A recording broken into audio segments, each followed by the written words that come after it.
Sound check. 1, 2, 3, 4, 5. Looks good. On my end, looks good. I moved the microphone again, so it might be slightly crazy. So if you guys notice something, please let me know. Anyways, welcome everybody. Hello. Welcome to the live stream, guys. I hope you had a fantastic weekend and we're off to a good start of the week. It's Monday. It's not the usual day when I stream, but plans had changed twice. I actually had a possibility to stream yesterday, but I was so tired that I just decided to take my time and give myself a little bit of rest. So, and I think it's actually for a good reason, because today the weather looks to be slightly better than it was yesterday to where we are going to go today. So, anyways, I'm not going to talk too much right now on the presentation on the start of the stream. I want to talk about some of the stuff. About some physics, what is going to happen, why is this airport so unusual, let's say, and how are we going to prepare for it. So in case you were wondering, we're right now in Lima, Peru. I think this is the capital of Peru. I'm pretty sure that is. And we're flying the 747-8 freighter from SSG, Supercritical Simulations Group, I think. The latest version for X-Plane 12. It is a very neat airplane. I really like it. I just wish it would be a little bit more optimized, because it is very, very heavy on the frame rate. So yeah, as I told you, we're going to be flying this to La Paz, to El Alto Airport. It is the highest international airport in the world, so it is very impressive. It is sitting on a crazy 13,325 feet of elevation, so that's no joke. And it is even higher than Lukla. I mean, we were in Lukla relatively like 3 weeks ago, and it was quite impressive. So this one is actually 4,000 feet higher than Lukla. And yeah, we're gonna fly 747 to there. So I'm not sure if this is 2000% realistic, but I'm gonna try to make it as real as possible. I think with the correct preparation and the correct load and the correct analysis of the situation, it would be possible for a 747 to go there, because the 747 is actually a very powerful airplane. And La Paz actually has a 4,000 meter runway, because it has to have, otherwise there's no way airplanes would be able to go there. So yeah, anyways, we're gonna have 1 hour and 25 or 20 minutes of flight time today, so I should have like 15 to 20 minutes on the cruise to talk about everything, talk about the physics, what is going to happen, how we're going to deal with it, all that stuff. So I hope you guys are going to learn something today as well, not just for the fun. It's definitely going to be fun, but I really want to give you a little bit of more of a like real life touch, a little bit of physics, a little bit of how things actually work. So yeah, enjoy. For now, we're going to go into the airplane, start everything up. I want to get going, because then from La Paz, of course, I want to experience the takeoff from there as well. We're going to go to Santa Cruz, which is a city in Bolivia, where it's going to be pretty fun going on there. So that is it. Let's go, guys. Tazzy, welcome to the live stream. Sim Crash Flyer 297, great to see you here. I hope you guys are well. It's cold there, -15 in Lima, or where you are. And Ahatamer, hey man, welcome to live stream. I just picked up this plane like 2 hours ago, really excited to try it. It is a nice airplane, you will like it. It is very, very nice. It still receives a little bit of flack from its previous state, because it was a little bit undeveloped. But so far, right now, my honest opinion is that the worst part of this airplane is its optimization. It's not very good, to be honest. It is a little bit heavy on the frame rate. And if the scenery today is not going to be looking as pretty as it usually is, I mean, it's not usually super pretty still, but if it's going to be looking a little bit weird, that's probably because this airplane is consuming all my resources, which are not really much comparing to what's on the market today. Anyways, enough talking, guys. Let's go into the airplane. I think I have a key bind for setting myself down on the ground, and we can actually climb the airplane. Whoops, I was pressing the wrong button. This airplane is huge, man, and I set up this this keybind on purpose so that we could actually experience all the boarding part. So the ground services, if you are wondering, it's the freeware ground services. I think it's called Simple Ground Services, and you can download those from the forums. Also, the textures of this airplane are better than this. It's simply because my GPU simply does not play very well along. But anyways, yes, you have the stairs. You can actually put it up and down. And we're going to climb here on the second floor. We have a crew rest area. Some kitchen. I think we should have a toilet somewhere, maybe in the back there. Yeah, I think so. Yeah, there's the crew rest with 2 beds, and I'm missing the toilet, so I wonder... It's probably right here. Oh, yeah. Yeah, it is. It's simulated. Alright, now I want to close it. And we want to get into the cockpit. The cockpit is just closed by this curtain, which you can put on and off.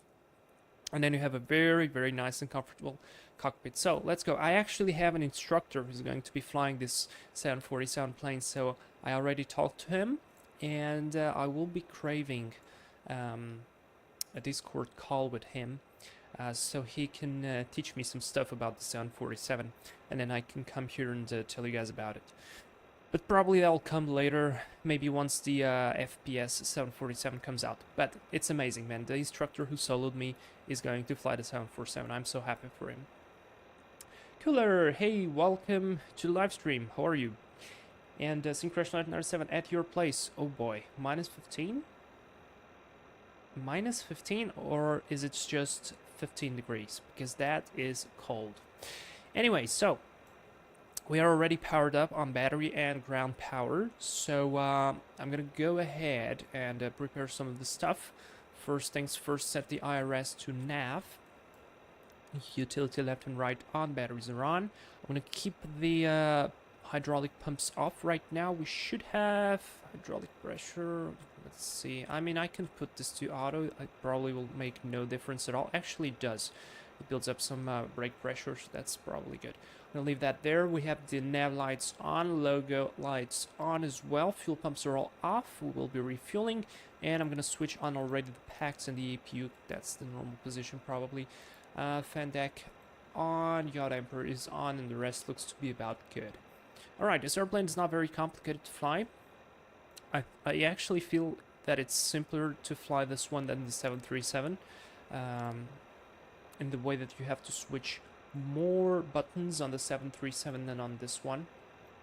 So yeah, minus 15 Syncrash Flyer. Oh my god, that hurts.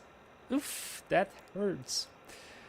All right, here we go. Also, we should have Mike, aka Virtual Pilot, coming with me. I wonder if that's him.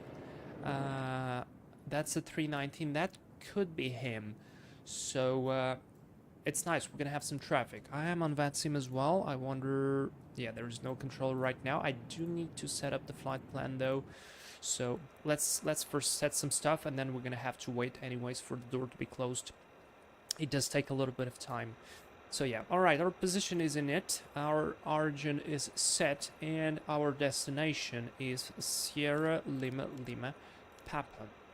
Our call sign today is gonna be Giant 311, of course. You guys know 311 is my real world number, student number, so if you're watching Flight Radar one of these days, and you see Alpha Delta Mike 311 flying in Portugal on some Tecnam or Cessna, that's gonna be me. Okay, and now as well, I love this tablet, by the way. It's very simple but very effective. The only thing that's missing here is the performance calculation, which would be actually very interesting on this flight, but anyways, not a big deal. So because this is a very specific airport and it is so high, to make things a little bit more realistic, I'm not going to go all crazy and say we're going to fly a fully loaded 747. We're going to actually take only 40 tons of cargo, and while you think that 40 tons is not much, I think it's actually pretty much. It's more than an A320 cargo can take, it's more than a 75 can take, and I'm probably sure it's more than a 7.6 can take. Not sure on the 777, and we could take the 777 there, but you guys voted on the 7.4, and I think the 7.4 actually fits better. So 40 tons it is. I'd love to adjust the CG, but probably I'll have to adjust it through the X-plane window. We'll see. Anyways, it's very easy. And now I'll come here to sim brief real quickly on my second monitor, and it says we're going to take 25.5 tons of fuel. So to round it up, just in case something goes wrong, I'm going to put 30 tons. Or no. I mean, this airplane takes about 8 to 10 tons per hour. So half an hour, I'd like to take an extra 30 minutes. That would be roughly 4 to 5. So yeah, let's go with 29. I'm going to load the fuel.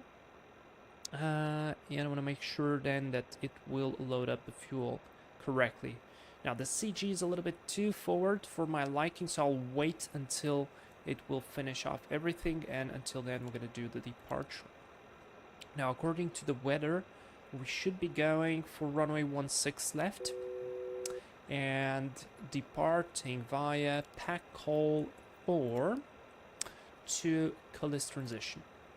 I'm going to execute, go to the route, next page, and then we have a uniform Mike 415 and uniform Mike 657. I wonder if this does the cross check. No, it doesn't, so we have to insert the waypoints. It's alright. Juliet uniform Lima, and then uniform Mike 657 set. And now Elaco, and from there we will go to arrival, and it will be the localizer ILS 10 Yankee via Elaco, and I should have, give me a moment there please, it should be Elaco,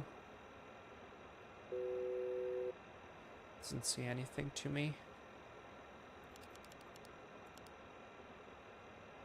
Let me go Elaco 1 Alpha, and then we're going to see. Transition via Elaco, yes. Execute, route. We've got the IRS in it, brilliant. So let's set this to plan mode and make sure that everything is looking good. So leg by leg. The route looks to be nice, we have no discontinuities, and now here's some weird stuff. Utcat, Elaco, now I know I want to go direct. And then we have a discontinuity execute. A little bit of a DME arc there. Probably have to zoom in a little bit. Step by step. Yep, that's kind of it. Probably there's the discontinuity. I'll clear it. Let's see if it's better now. This airplane probably will require a little bit of help because this doesn't look, it's a DME arc. It doesn't look very DME arc, right? And also, for some reason, is not very well aligned with the runway. Now that's weird. Huh. I'm gonna have to look into that. Anyways, we'll be careful with that. If that doesn't work, I'll just do a different approach and see what's what. But let me try actually something. I don't like how that looks. So if I do lock Yankee via, let's say I want to go via Compa. Here it is. And no star, just direct to the final. Go to plan mode. Yeah, that looks a little bit better to me. Yep. And still not aligned with the runway though, but alright, I'll take that. I'll take that. It should be fine. I tested it yesterday, so it should be fine. Cooler, where we are right now, we are in Lima, Peru. And Syncrash Flyer, do you have a chat with the FPS dev team? No. They are not very responsive, to be honest. At least from the stuff that they post, so yeah. Runway heading is 156, and our initial... Now let me just check this real quick. We can actually put 10,000. So 10,000 is set. That's brilliant. I'm going to put the flight directors on. Fueling is complete. So, I mean, we have no passengers, but I'll set this to auto. And fuel pumps is going to come on. And we're going to set the transponder to 2000 transponding. And, whoops, sorry. Whoops. Jesus. Let me clear this.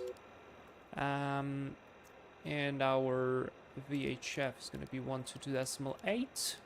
Switched, so we are on Unicom.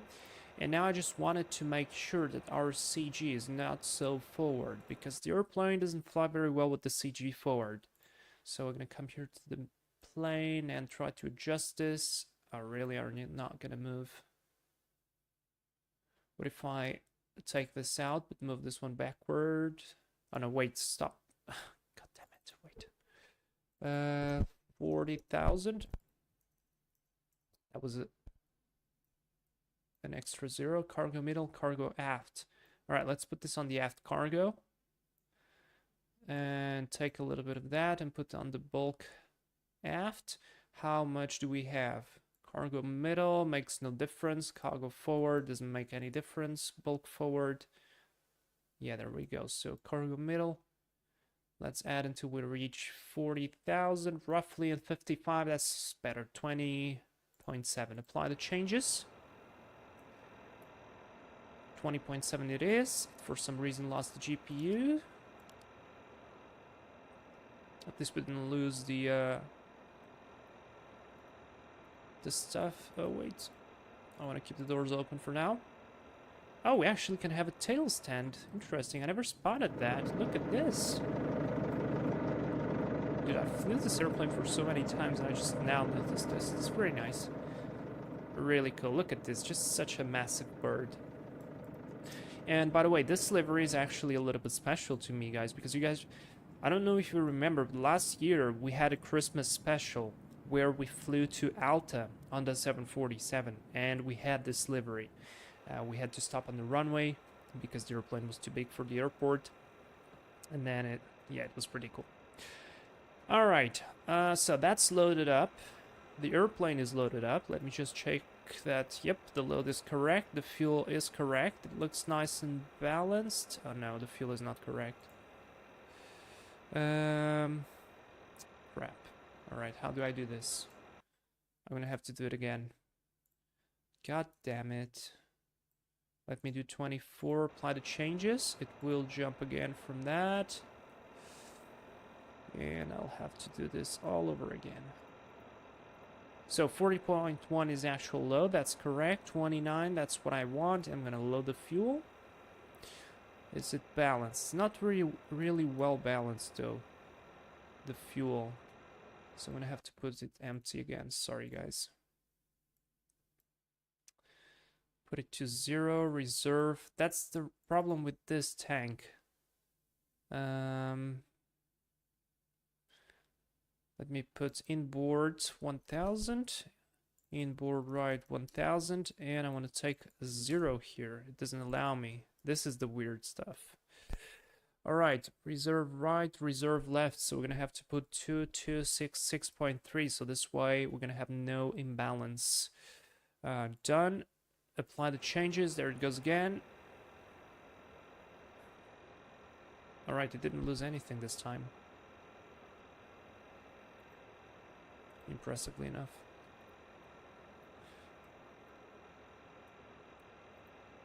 But it's not allowing me to move any of the ground stuff now. Okay, let's try to load the fuel. 29.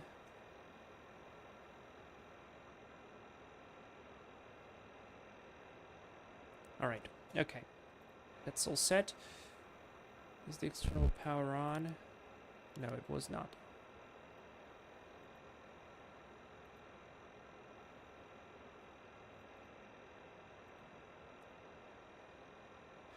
Fuel is on board now. I wonder if I can. I don't know why is it not giving me the menu now. I have to do it again. And it keeps resetting the fuel to whatever value there is.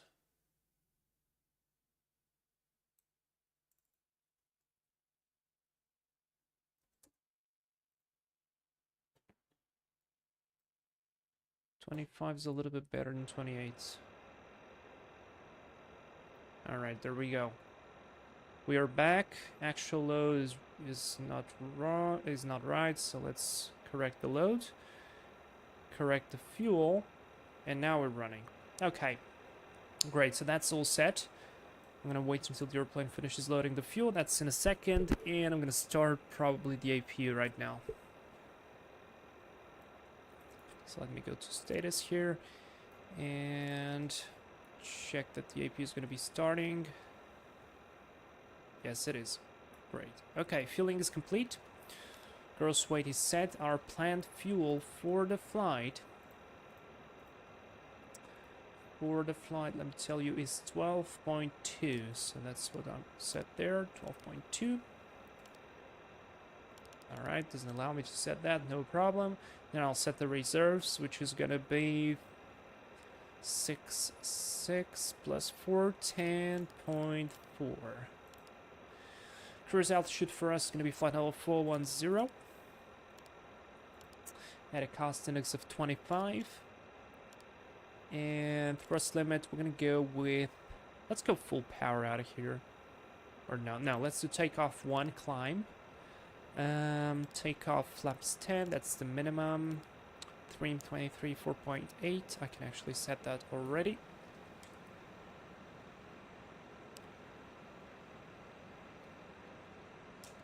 Oh, that's almost on the limit there. Set, and V speeds are 23, 36, and 53. That's set. I need to set 53 here on the speed bug. Oh, hello. Thank you. 53 set. Auto throttle arm, LNAV, VNAV armed. The rest is good. Killer, I flew to La Paz once and it was an interesting experience. Did you fly in real life? Like for real? Whoa, can you actually tell us how was it? What's the experience? Like what is the difference and all that stuff? Because it's really nice. Not real life, next plane. Ah, okay. Alright, got it. Right, now let me just open a couple of pictures that I have prepared for you guys here.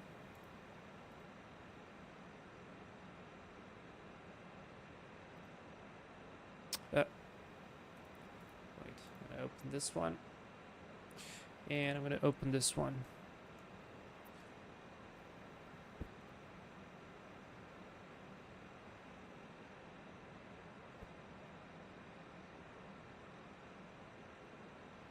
And I want to open this picture.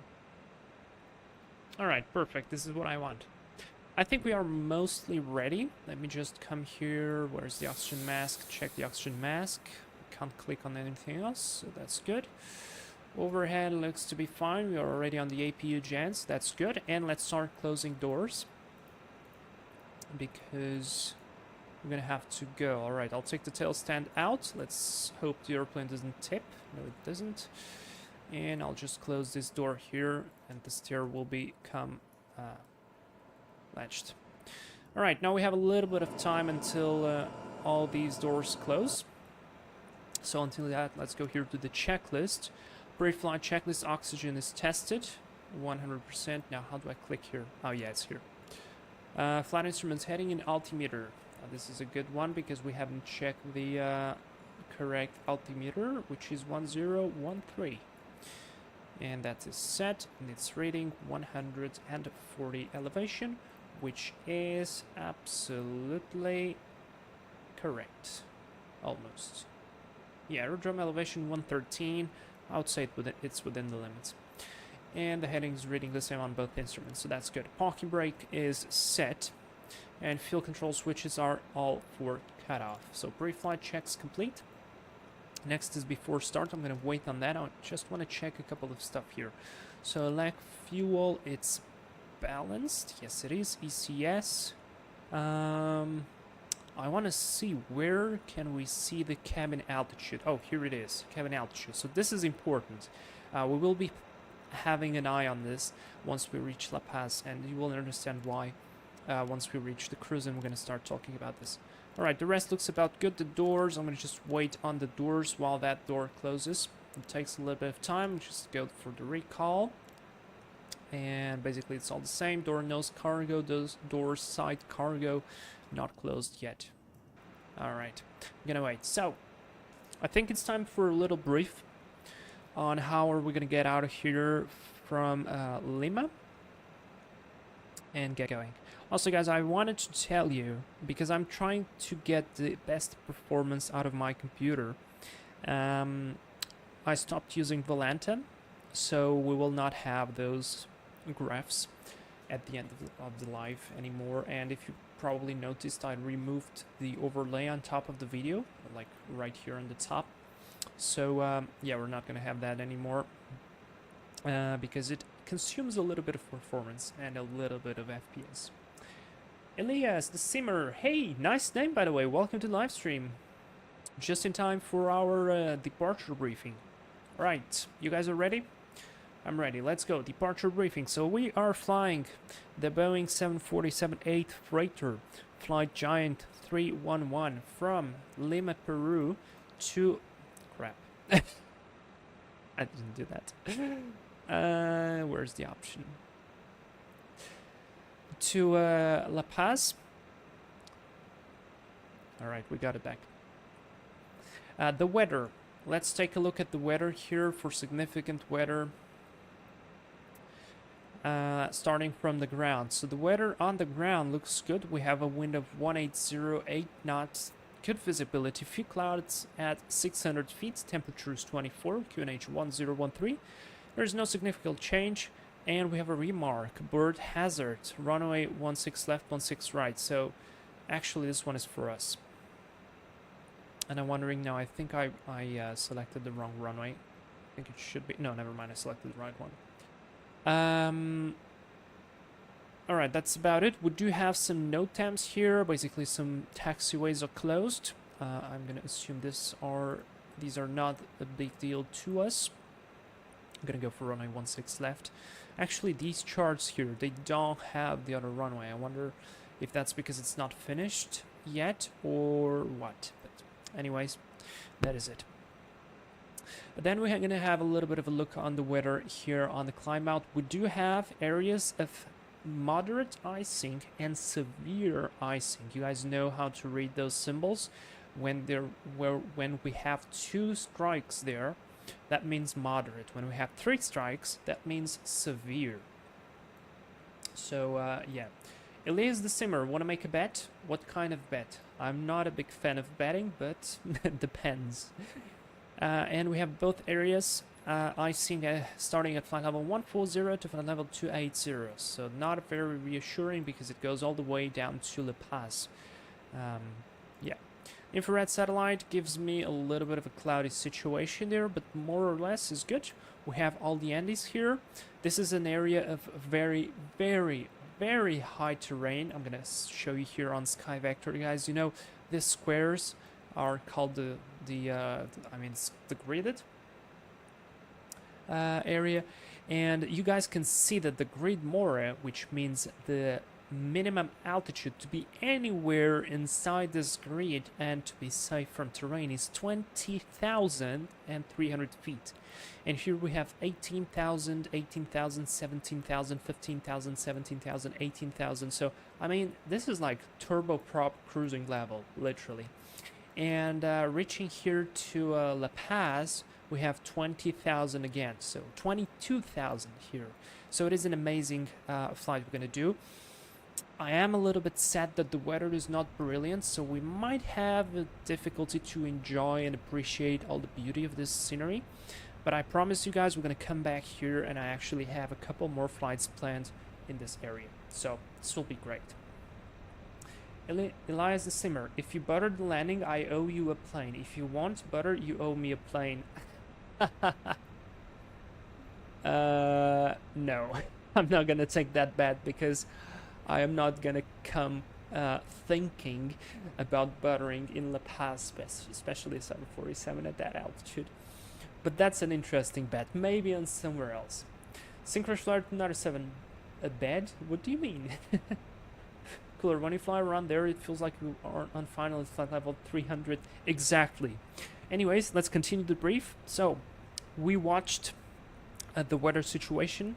This airplane has automatic anti-ice, so we should not have any problems with that. And we're going to be flying above that. So, unless on climb out and on descent, should be dealing with that. Now, of course, we're going to be using terrain radar for the departure here because well, yeah, I mean, it's literally right here already, 13,500 feet, really, really high out. Airport layout. So we are parked on the cargo ramp, which is located, I think, here. Actually, do we have a better chart? Yes. So we are right here on position. I think this is position 27 actually. Position 27. We are right here.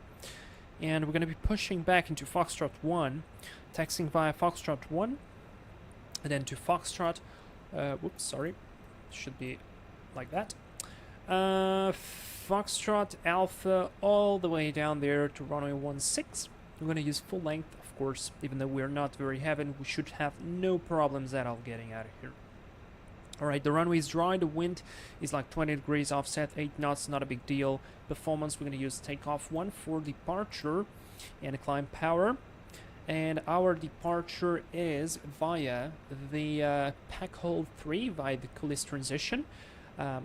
It has the description here, but it's in Spanish. And while I understand, I don't think it's any point for you guys, for me to be reading. So we're just going to go through the paper here.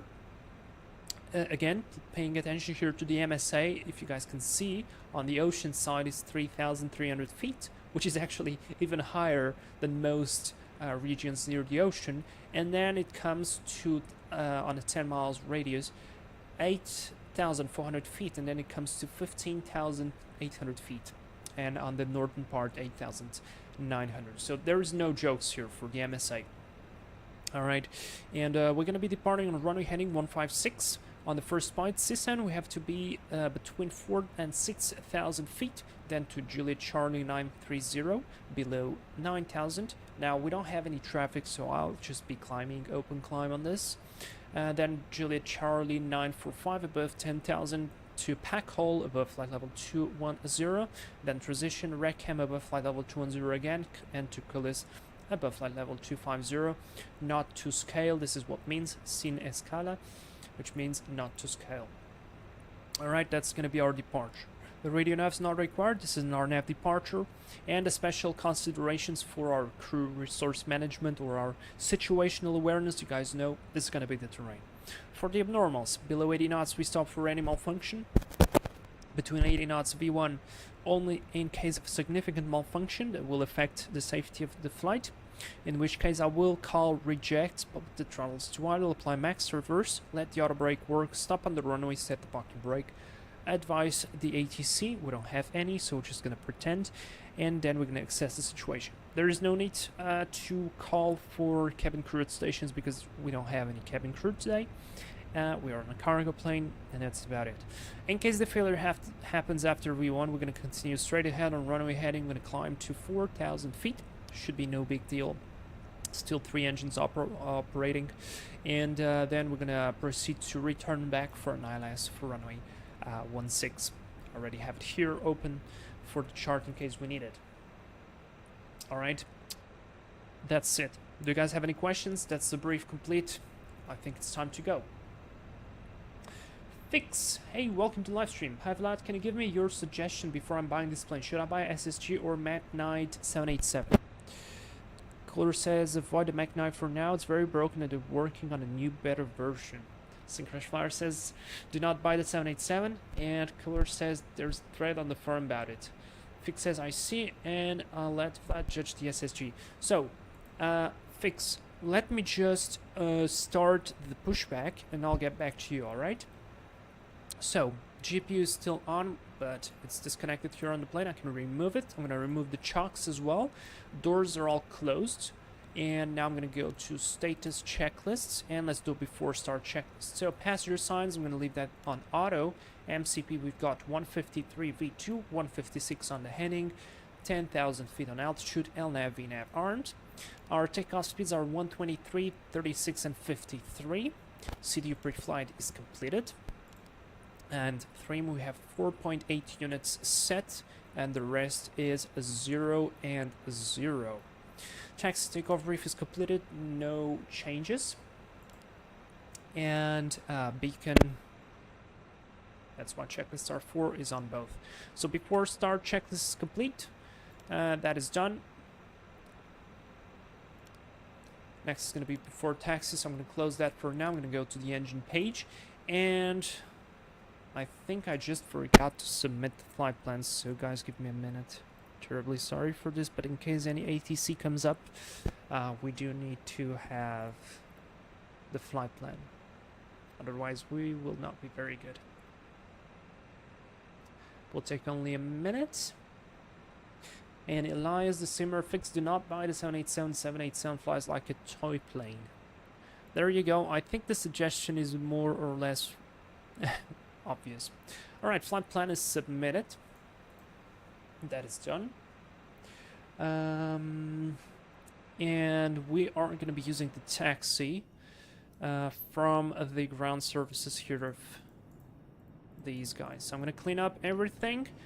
Chucks are removed, waiting for all the guys to disappear.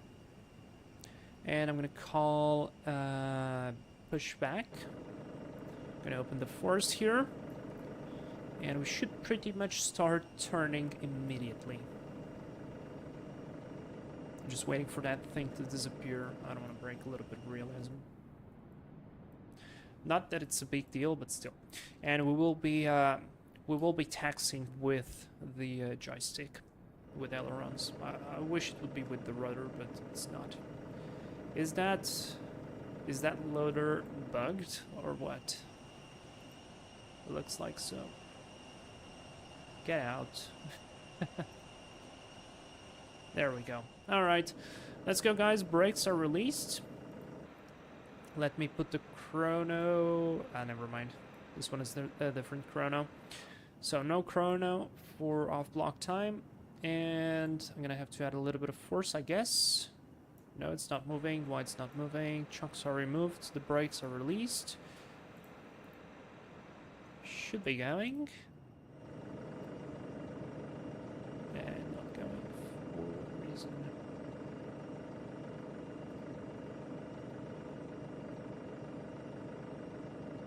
Huh, interesting. Alright, stand by. Let's set the brakes. Let's try with better pushback then. I don't mind. Ground to copy. Please, show me where you want to go. Yeah, but the problem with the better pushback, it will not happen here. I mean, I don't believe it will happen. But let's try. Ground to copy. Alright, so while we wait for better pushback, fixed, because my friend also suggested this SSG, but it said it's kind of hard to use with mouse, and I can't text with mouse yoke. Yeah, so, alright, listen up. So I think the SSG is a really cool plane. It's more or less nicely developed, and my friend, he's studying for the 7-4, he said it's pretty cool. It's good to get some SOPs. He said the autopilot's a little bit weird, but from what he said, I think it's actually a bug, because right here the autopilot works pretty good. So the biggest problem that you'll probably face with the SSG is the fact that it is... Oh, there you go. I think that's Mike. That was a timed shot. Screenshot. Okay. If that's 7312, that's him. And that's TAM 7312, so that's him. Have a good flight, Mike.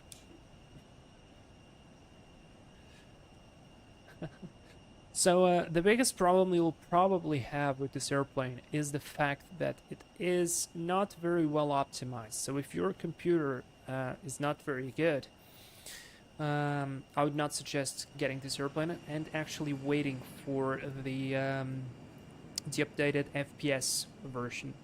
Other than that, man, if you like the 7.4, get it. Don't get the Mango sound pack, because those guys have not updated the sound pack in like probably more than a year, even though they promised. And I understand, but at the same time, I think they were not very nice. Their sound pack right now sucks, so don't buy it. I'm 100% sure they can do a good job, but right now, not worth it. So the sounds, the default sounds are perfectly fine. All right. So yeah, and I mean, you said taxi. Like, do you have a joystick? Because if you have a joystick, I think it will be a lot more difficult to fly this airplane than to taxi, because it has a lot of inertia, and starting pushback, and you may start in gear. that actually is probably the biggest difference with this airplane. Now I'll have to steer it, so that's why we are on external cam, but I will have to steer it. So we are steering the airplane actually. Pushback is only doing the tug job, and I'm steering the airplane. Otherwise, this will not work very well. And then we're going to start the engines. Engine start is fairly simple and fairly quick, so not a big deal. Matvey Shevchenko, let's go! Welcome to the live stream, man. Eliza Simmer, do you have the yoke or joystick? Yes, I do. I mean, sorry, yeah, you were asking exactly, you were asking fix. That is it. Right now is no, but I plan to buy a joystick next month. So if you get a joystick, that is it. You can get this airplane, I'm pretty sure.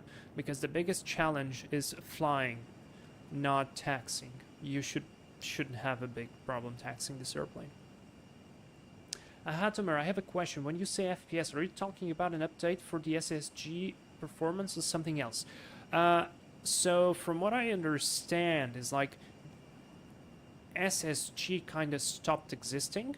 So basically there's like either a new dev or new company or whatever that's called FPS. That's why you have the FPS Embraer. And they're like a rebranded SSG, alright? So they are doing a new 747. I mean, probably like this one, but better. I hope with like better graphics and more optimized and better systems. So that's what I mean when I'm saying FPS. It's flight. I can't remember what that means or what that stands for. All right, we've got the pushback. Great stuff. Let's start the engines. Starting 3 and 4. Operation complete. Set parking brake. Brakes are set. We've got fuel. Let's go. Disconnecting tow. Stand by.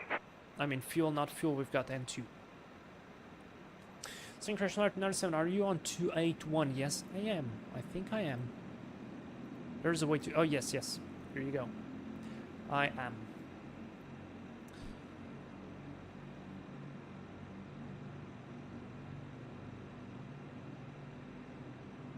Oh my god, look at that.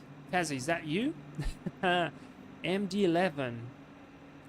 If that MD-11 is going to La Paz, I don't think it's a very good idea, actually, because the MD-11 is very, very, very fast on the ground. And it's not the best plane to go for La Paz. Let's go 2 and 1. We've got N2, auto start sequence. Tower is disconnected and bypass pin has been removed. And signal on the right. We'll see you next time and have a safe flight. Thank you very much. See you next time. We're gonna actually go back to Lima a couple more times because I do have some more flights coming on from this place. It is amazing. Eliza Simmer, are you on VATSIM? Yes, I am. I am absolutely on VATSIM. Max Gaming, Vlad, I remember watching you from Flight Gear days, man. Holy crap, are you one of those? Oh my god, so hand signal received. Dude, it is... every time one of you guys pops out, like, I watched you from the Flight Gear, I'm like, oh my god, that's so long ago. Amazing. Well, great to see you here. I hope you still love airplanes and aviation and all that stuff. And yeah, I mean, wow. I'm out of words. Really great to see you here. All right, let's do some flight controls check. Full up, full down, neutral. left, right, neutral. Let's go for the rudder. Full left, full right, neutral. The flaps are set. I'm gonna go for a recall, checked. And let's go for the checklist. So, before taxi, anti-ice, it should be on auto, and it is. Recall checked, auto brake RTO, flight controls are checked, and ground equipment is clear. Before taxi check is complete. So, taxi, runway turn off, lights on. Now I understand why I was not hearing Mike on the frequency. I didn't have the radio on. Sometimes I'm really bad. Yeah, I'm an OG viewer. Holy crap, dude. Thank you so much for being here. This is amazing. Alright, brake check. We've got brakes pressure, and let's get out of here. It's already what? It's already 15 minutes on the ground. Jesus, I wanted to do this quickly. It's gonna be a long stream, but it's gonna be a very interesting stream. Let's go. We should be in the air like 20 minutes ago. God damn it. I really want to do everything nice, right? And right, we are moving. Now this is probably one of the things, maybe that's what your friend wanted to mention, because taxiing on the 747 is not difficult, but it's different because you're sitting quite significantly higher up. I mean, look, we're literally above the terminal building, and look at those mountains, by the way. And so the speed that the perception of speed that you have is quite different from what you are used to. And so taxiing at, like, right now we were like 19 knots, but it felt like 10. So that's probably the biggest difficulty. So we are clear there on the left, clear on the right. And yeah, it's just make sure you account for that huge size and inertia. But once you get used to it, it's pretty good, so no big deal. Alright, I need to catch up with chat. We have a long straight, so I'll use that one. Cooler. Latin American operations, anything can land in La Paz with enough confidence. Yeah. Very good, that one. Oh my gosh.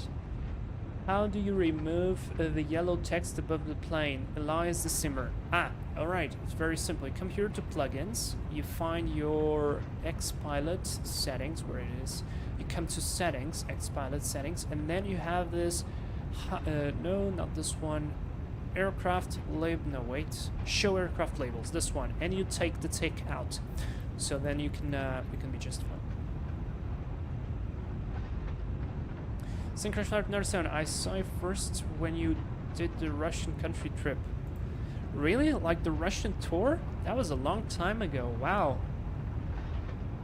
And there you go. Cooler is helping out with the setting. Max Gaming, I remember the A320 video where you flew with your buddy out of Edinburgh and it was raining. Alright, that video probably is somewhere. I mean, it's on the channel. I just decided to hide most of them. For personal reasons, because I was just cringing myself out. I mean, I was a teenager, I didn't really know how to fly properly, and when I watch that right now, I'm like, I don't want to teach people bad habits, so I decided to remove those, also because it's super cringy. But was that an EasyJet A320? I think so.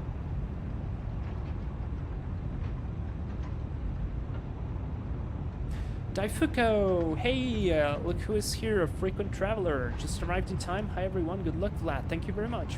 I demand early videos for subscribers. Dude, I really want to do so much stuff, but the time, man, the time is so complicated. It is complicated. One day I hope I'll be able to do it. Alright, before I forget, you see this, by the way? This is done from SSG, and I think they did a really good job with this stuff. It's included in the airplane, and I don't know, I think it's a good plane. We're going to enable the terrain radar on both sides of the airplane to make sure that we have a good situational awareness. And if you guys don't look at the ground speed right now, how fast are we actually taxiing right now? Can you tell? Like, what, 15 knots maybe? Almost 20? Yeah, well, it's 28. So this is what I'm talking about when flying the 747. This is exactly it. So let's start to slow down. Let's do already the before takeoff checklist. Flaps are set to 10. Before takeoff checklist is complete. So I'm gonna go ahead already for the strokes and transpond run. Slow down because we're still going 19 knots. There we go. And limit traffic, giant 311 heavy, lining up runway 16 left for departure. Limit. Look, this is 8 knots. It feels like we're almost stopping, but it's not. It's 8 knots. And make sure that the... Oh, I need to reconfigure this view. Final is clear. Oops. Final is clear. Runway is clear. Beautiful. Maintain ourselves under 10 knots for all the turns. Oh, what the hell was that? I have something with runways on X-Plane 12. I do have something with runways. They definitely lag out a lot once you get close to the runway or on the runway. Alright, and let's try to do a nice line up there. Ooh, that's more or less good. The frame rate has just dropped a lot. Alright, set the pocket brake. Let's run. Are you guys ready? I am ready. Aha, Tomer, that's for free. I didn't even know it had that. Yes, that's for free, man. So, it is cool. It feels so slow, and yeah, last time I was here on Vatsim, I saw Canadian 787 land before the runway. Lovely. Okay, 50% stabilized. Trust ref. Set the clock, and off we go. Take off. Cooler says take off. Okay, so we can go. Thrust is almost set. Airspeed is alive.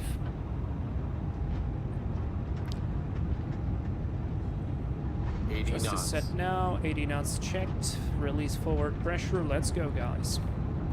Hit the like button. V1. Remove the hand. Rotate. Let's go. Slowly and easily. V2.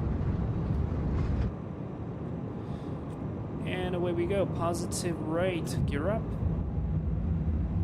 LNAV. Limit traffic. Giant 311 heavy airborne passing 400 feet. Trust ref. VNAV speed.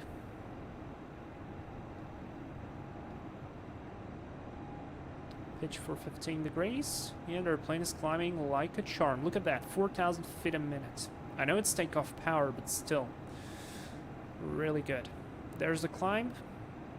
So drop the nose. We're above flap 5 speed. So let's go autopilot, or yeah, command left. Speed is checked, flaps 5. Remove those lights there. Auto brake disarmed.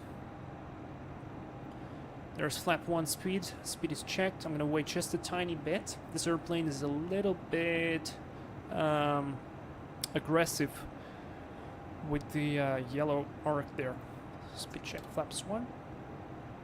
You will see it going up very quickly. So if you're heavy, not like we are today, and that arc there is going to go quite fast. And let's go actually light level changing a bit. Above flaps up speed check, flaps up.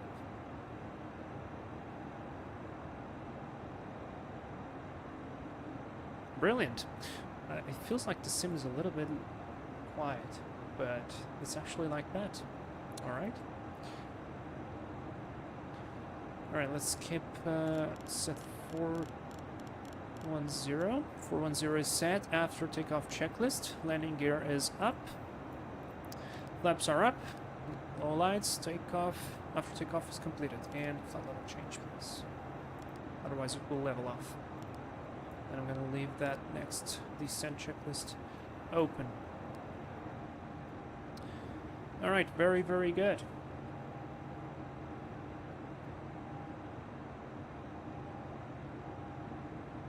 I felt bad that guy flew 13 hours from, I think, Toronto to botch a landing. Well, you know, that's why you have to train landings, but still. Flight level change. For some reason, the flight level change dropped there. So, click that again. And look at the performance of this plane. This is why I don't think we're going to have any problems with the... Dude, please override it and just keep climbing. Thrust right, flight level change, just keep going. That's it. Goodbye. What's our load today, I guess you wanted to say? Well, our load is 40 tons of cargo. 10,000 feet already. Lights off, logo light off. VNAV speed, that's the automatic seatbelt sign probably.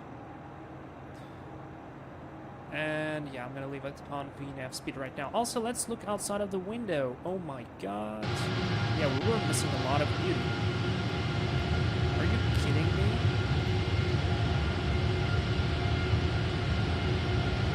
I was so focused on the instruments. Oh, that's beautiful. Look at that, man. Holy crap.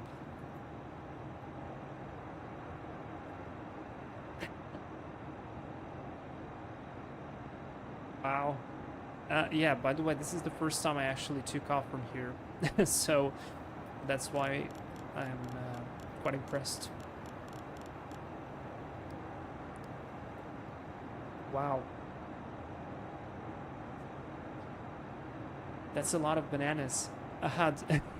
Yeah.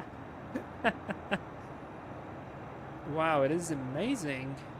And you definitely can see the terrain, like how quickly it starts to build up. It is impressive. Also, transition altitude is 10,000 feet, so QNH standard is set on 1, 2, and 3. Yeah, perfect. We are on speed. Look at that, 327 knots, climbing at 3,500 feet a minute. That is an impressive performance for an airplane of this size. I'm just reconfiguring some of the views here.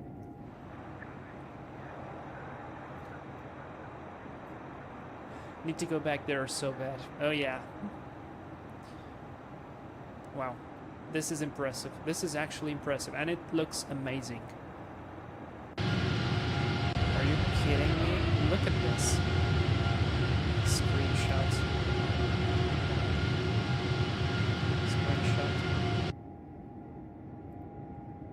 It is amazing.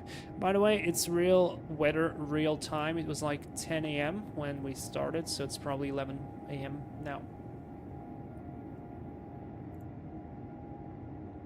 Impressive. Very impressive. It is beautiful. It is absolutely beautiful. Now, I did this area near Lima in zoom level 17, and the rest of the stuff is in zoom level 15. But probably when we get to La Paz, it might drop, like the quality of the textures might drop. Oh, the weather's changing a little bit. Man, look at this. Quite amazing. Quite amazing. I'm gonna leave this forward view. Or, no, wait. Maybe like this, GoPro view. Yeah, something like this. Okay, so we are now sitting nice and comfortable into the cruise. We should have no big problems right now, at least I hope. And so I wanted to talk a little bit about La Paz. First of all, I think it's an impressive place, like geographically. If you read a little bit about that and where it is, the creation, all that stuff. I haven't read exactly the creation, I just remember some of the stuff from school. but it's impressive, and it's even more impressive to me that people live there. Because it's high, it's really high up. I mean, it's 13,000 feet. So you guys can have like an idea or a comparison. Airplanes are pressurized to 8,000 feet. Like above 10,000 feet, we usually wear oxygen masks unless there are like certain times and whatnot. I'm not going to talk about that right now. But it's 13,000 feet. It's like I don't think all people will be feeling good there. Probably you can develop the how is that called, like altitude sickness. There is like a medical condition where you don't feel very well when you are on a very high place. So yeah, I mean it's impressive. And the city El Alto, which by the way in Spanish means literally the highest or the higher, it's located on how's it called? It's like a level surface. Oh my god, it's a plateau, right? It is a plateau, which feels pretty flat and it feels pretty fine, I would say. It's like, I don't know, what can you compare, but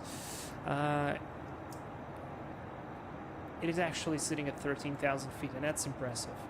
And the airport and the city is sitting exactly on that plateau, and it actually drops right on one of the ends of the airport. So I'm gonna show you guys on Google Maps here, so we come prepared to where we are flying right now.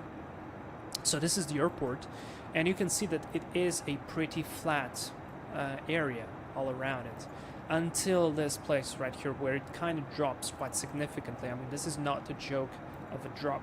And remember, this is 13,000 feet, this is not sea level. And then you have these huge peaks right in front of the airport. So we will be doing the approach, like coming on to them. So this is like no jokes. This peak is probably 20,000 feet because the Great Mora in that area is 22. So it's an impressive place. I also read that the city management does not allow to build high houses because of the airport, because they actually are afraid that, well, probably some airplane will have difficulty of climbing out, and it might simply crash into some building, probably, or whatever, I guess. So, I mean, this is an impressive place, and we're going to be flying to there. So the runway is 4 kilometers. There's only 2 taxiways in and out. I will try to get out on the first one, this here, but in case we won't be able to brake in time, no big deal. And so yeah.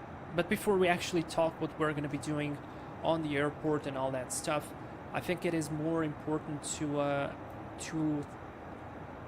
think and analyze and understand what is the biggest difficulty and the biggest challenge apart from terrain and performance, or exactly like why the terrain and the performance are so critical for this airport, and how can we be prepared for it. So I'm going to close Google Maps, and I'm going to come here to the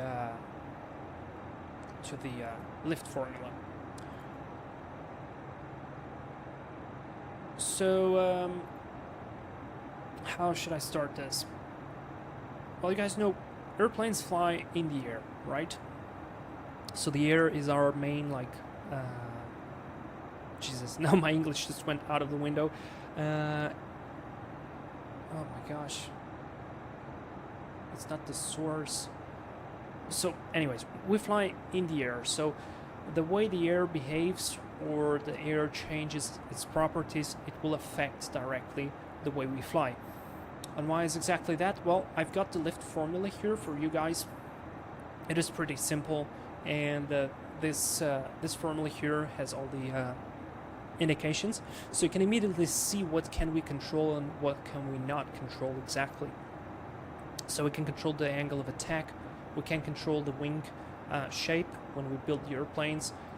We cannot control the density of the air, but we're not going to talk about that right now. We can control the speed and the wing surface area. We can actually control that with flaps. Or maybe not exactly the surface area. I mean, I could talk about this a little bit for long. Where are we going? All right, we're doing a good job. But this is just to point out that speed, density, angle of attack are stuff that's important for our lift. But specifically speed. And because we fly in the air, we fly by airspeed, right? That's what appears on our instruments.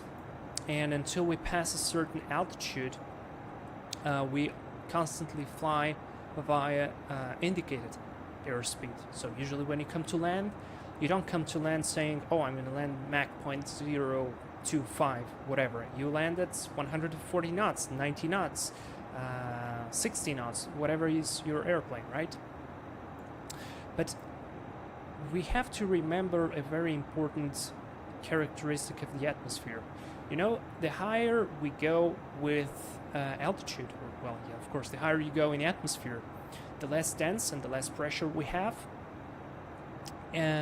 But the way it decreases is actually not proportional. And this is exactly why I'm bringing this graphic for you guys to see, because it's a very good visualization of the way air pressure and air density changes with altitude, because it's absolutely not proportional. And at flight level 180, we have literally 50% of the density of the atmosphere that's on the sea level. So that is a huge difference. Don't get wrong here, because this is altitude in kilometers. So let's say 10 kilometers is roughly 30,000 feet. So 18,000 feet would be somewhere around here. So the change of density is quite significant. It's like it's 50%, right? And then we can of course account for all the temperature changes, all that stuff, because right now, like the normal atmosphere, or the standard atmosphere where we usually base our performance calculations, is called the ISA. The temperature at sea level is 15 degrees, and then every 1,000 feet we lose 2 degrees. And then let's say in La Paz right now it's flight level, or it's not flight level, it's 13,000 feet, so 13 multiply that by 2, it's going to be 26, and then we take 26 from 15, and we are already at flight level 410. Impressive performance, I have to say. So yeah, the temperature in ISA at La Paz should be somewhere like, let me make the calculation real quick in my app, because I have just too much stuff right now. So I said 26, it's 15 minus 26. So in La Paz, the normal temperature in ISA should be minus 11. If we go now and watch what's the temperature in La Paz right now, it's not going to be. It's not going to be minus 11. It's going to be probably even positive. It's going to be plus 11. So it's ISA plus 22. So this will, because you guys know air expands with temperature, becomes less dense, we're going to have an even bigger effect on our density altitude. So if we actually calculate this correctly, for our airplane that is flying inside of the air, the density altitude on which we will have, depending our speed, our performance, our climb characteristics, our turns, all that stuff is going to be a lot higher than actually 13,000 feet. And that will have a very significant effect on our operation, specifically on the speed. And this is what I think most of the people when flying to this kind of airports don't really pay attention to. So in order to understand this, let's look at the pitot tube. This is the pitot tube, guys.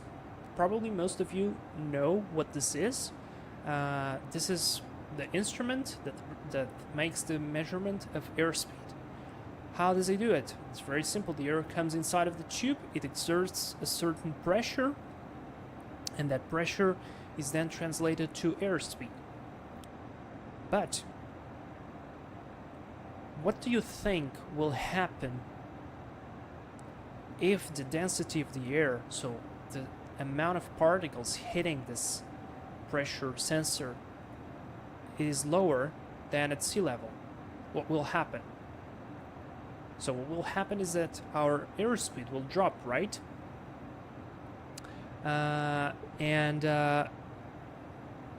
Because of that, we will have to fly faster, right? To get the exact same rating. So what will happen is flying at 200 knots, right, on sea level is different from flying at 200 knots at 10,000 feet, at 20,000 feet, at whatever altitude. And you probably already noticed it, but you didn't pay enough attention to this, because if you come here to the instruments right now, if you look, we're flying at an indicated of 254 knots, but in reality our ground speed is 466. Why is that? That would make no sense, right? Because I mean, the wind is only 24 knots and it's actually a headwind, right? That's because our true airspeed is 483, and that's exactly why. Because we have less particles hitting the sensor, but because we are flying in the air and the airplane only cares about the air, the indicated is all fine, but our true increases a lot. All right. And you're going to tell me that, well, but why is that important, again, for the landing and for all that stuff?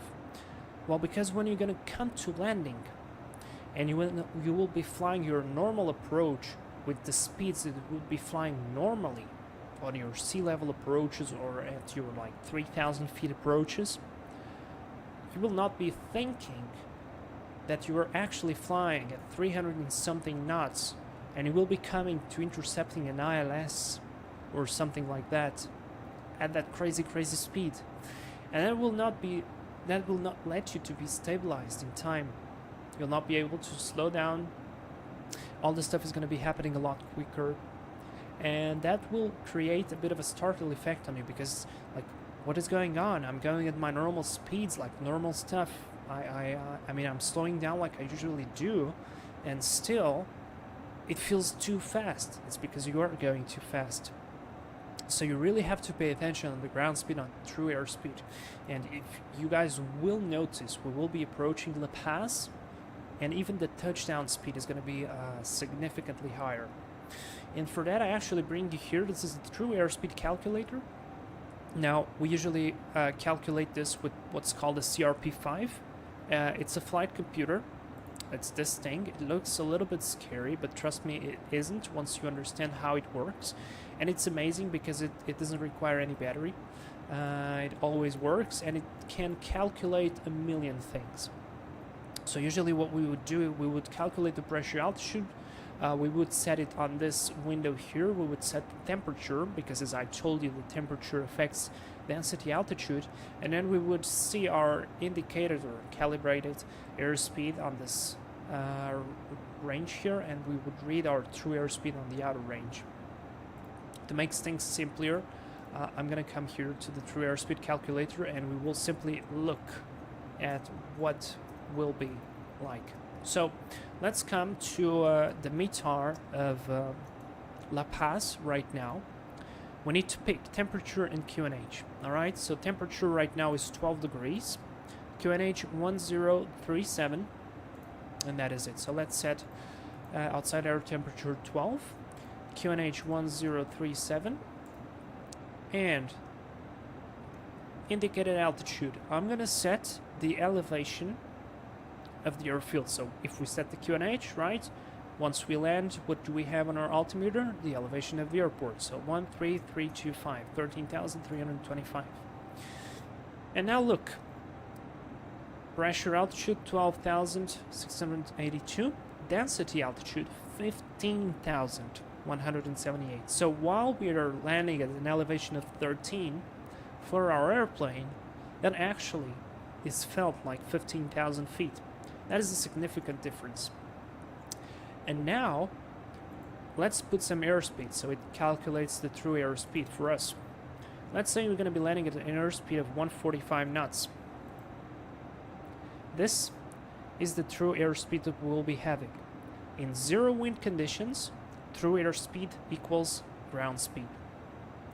In case we have wind, then we can have a difference from ground speed. We can have a lesser ground speed with a headwind, a higher ground speed with a tailwind. So this is what will happen. Everything will happen a lot quicker. And for instance, you guys know the trick to maintain a 3 degrees ILS glide path. We multiply our ground speed by 10 and then divide by 2, right?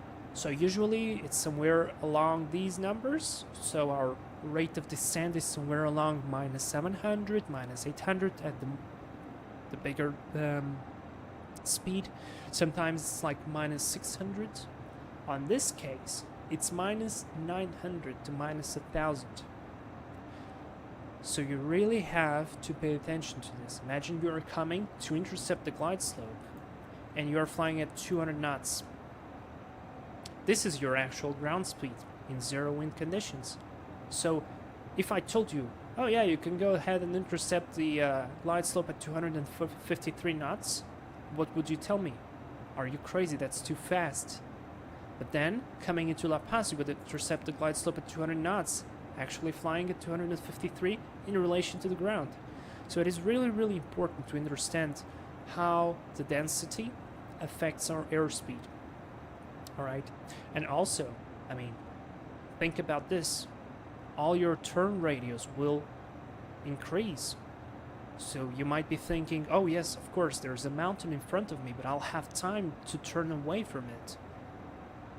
No, because you're flying actually a lot faster. So let's now imagine, this is 13,325 feet, right? This is the elevation of La Paz. If I come here to the ILS and I check what's the altitude for capturing, it's above 15,000, right? For a glide path. And if you can notice, the glide path is 2.4 degrees for this exact reason, to decrease the rate of descent. Alright, so 15,000. Let's come there, set indicated altitude 15,000. Outside air temperature, I'm gonna take 2 degrees out for the sake of it, or 3 degrees, let's put 9 degrees. And let's set 200 knots. There we go, our true airspeed is 260 knots. So this is really, really important. On the descent, let's imagine you are going at 250 knots, which is the normal stuff. You're going actually at 325 knots.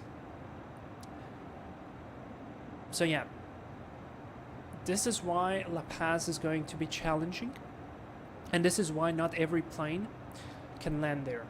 Because if you guys noticed, if we land at, let me say, 140 knots, we would be landing with an airspeed of 177 knots, or 145, 183. Most airplane tires, commercial tires that you fly on your Airbuses and Boeings and all that stuff, the tire has a certain speed limit. And if I'm not mistaken, usually that's within 185 to 190. Maybe it goes to the 200s. I don't remember exactly, but I studied that. So, yeah, I think it's within the 180s, 190s to 200s.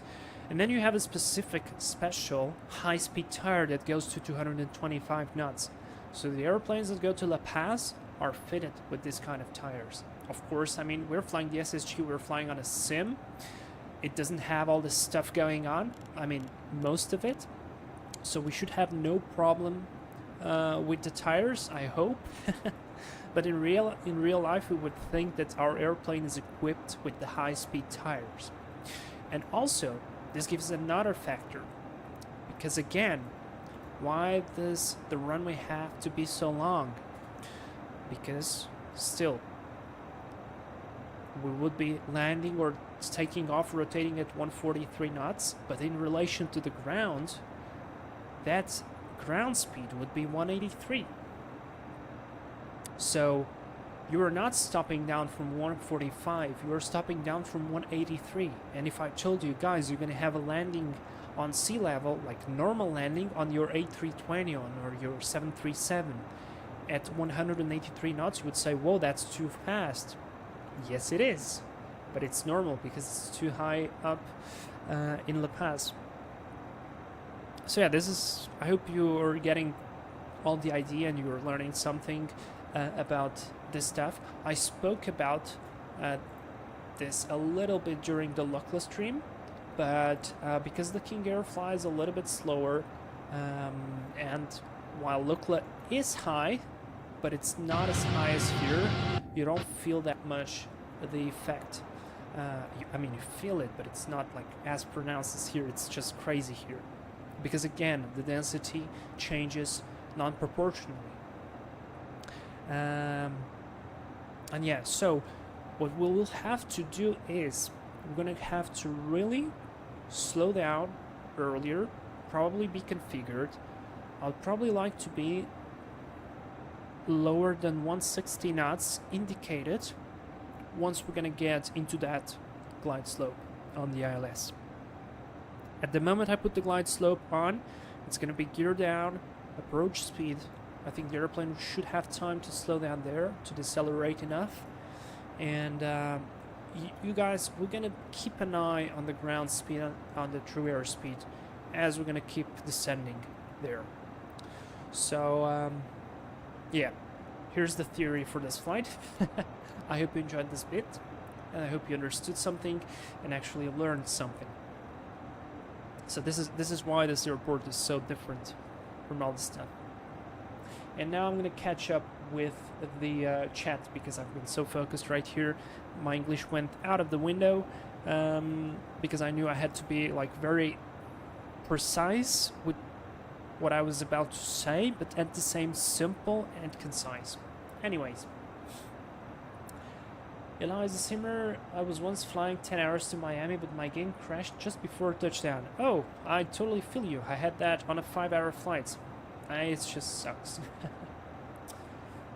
Alright. Bolivia always wins football at home games because the other team can't breathe. There you go. Coca tea helps with the altitude sickness. Really? Whoa, I didn't know about that. And there's Virtual Pilot. Hello. I thought, well, I'd like to use flaps 40 here. Stop, I'm on Airbus. Virtual Pilot. That's another funny thing, and glad that you mentioned that, because actually there's a really nice article online. Let me try to find it.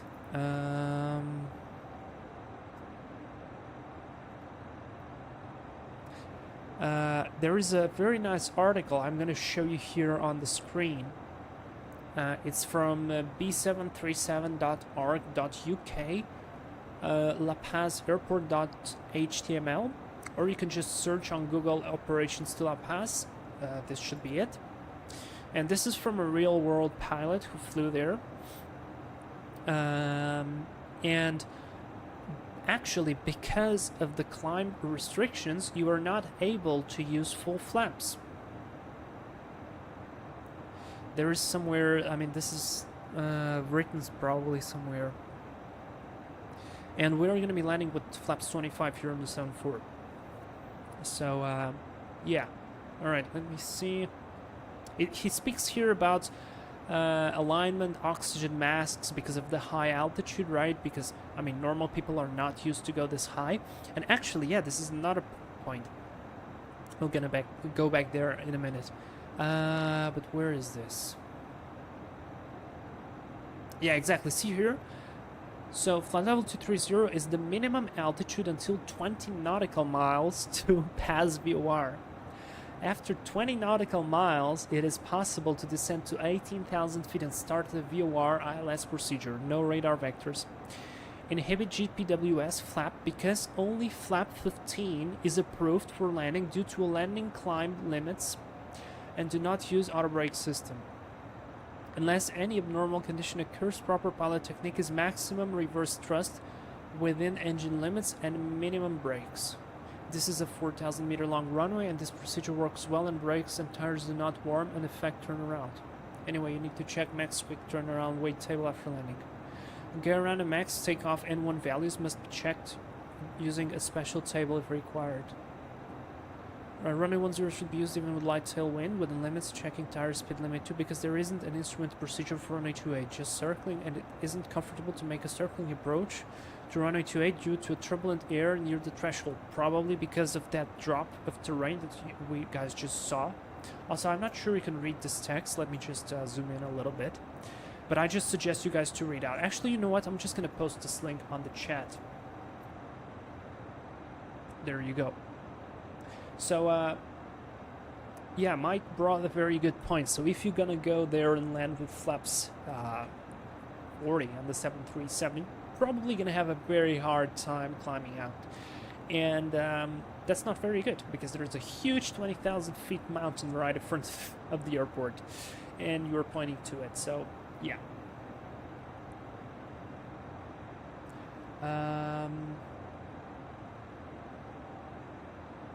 Synchronous 97. Alright, just a moment. So, read through. This is amazing, this rating here. And we're going to come back to one more aspect, which is the pressurization of the airplane. So, as you guys know, cabin pressure, or, I mean, the cabin is pressurized on most modern airplanes, but specifically jet airplanes, I think all are pressurized unless some special, like, fighter stuff. And it's usually pressurized at 8,000 feet. So let's say you are flying a flight level 360, but inside of the cabin is the equivalent of 6,000 feet of elevation. Correction, 8,000 feet. Some modern jets, like the 350 and 787, I think, they can go to 6,000 feet. That's why I'm saying 6,000 feet. I'm not saying anything wrong, I think. And so this is an extra point if you are flying with 737, because if you guys know, the 737 has a manual pressurization panel. It's like you have to set the cruise level and you have to set the landing elevation. So if you set the landing elevation immediately to 13,000 feet, what will happen is that the cabin will not be pressurized and you guys are going to be all hypoxic without oxygen, and then you'll just do another Helios flight in Greece, which is not fun at all, because you don't understand that you're becoming hypoxic, and then just fade out and everybody dies. Like, it is not a joke. So on the 7.3 you actually have a procedure from a certain point, and that captain on that article speaks about it. From a certain point, they reset the pressurization, so the plane will start to pressurize, because otherwise, what will happen is that you won't be able to open the doors from the inside, because you will land in La Paz. In La Paz, it's sitting at 13,000 feet or whatever, according to the pressure altitude at that time, and inside the cabin, it is 8,000 feet. So you will not be able to open the doors nicely, and it will be a big problem. And it'll probably pop some ears as well once you depressurize the airplane on the ground. So yeah, you have that pressurization. On the Airbus, for example, the pressurization is manual, and you will be able to see as you are coming to land that cabin altitude starting to increase slowly and slowly and slowly, getting that pressurization nice and level up. On the 7.4 here, we guys checked the cabin altitude. It was right here, and I don't see it right now. I would like to see it. Maybe on the status? Let's see, hydraulic, APU, oxygen pressure, main batteries, nope. Engine? Nope. Electrical? Nope. Fuel, not as well. ECS, I mean, this is the bleed stuff, but it's not here. Not the flight control, hydraulic, doors, gear. Nothing on the info, nothing on the checklist, nav is not working. So I'm wondering now, how could we see, because I would really like to see the cabin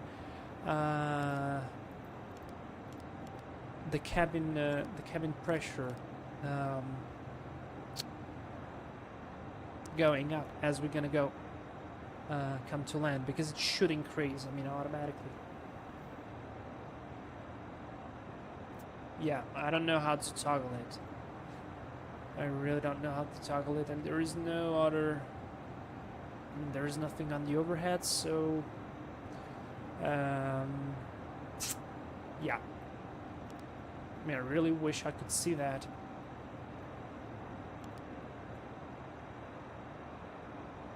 Yep, it's not here. Even though, I mean, it should be somewhere, right?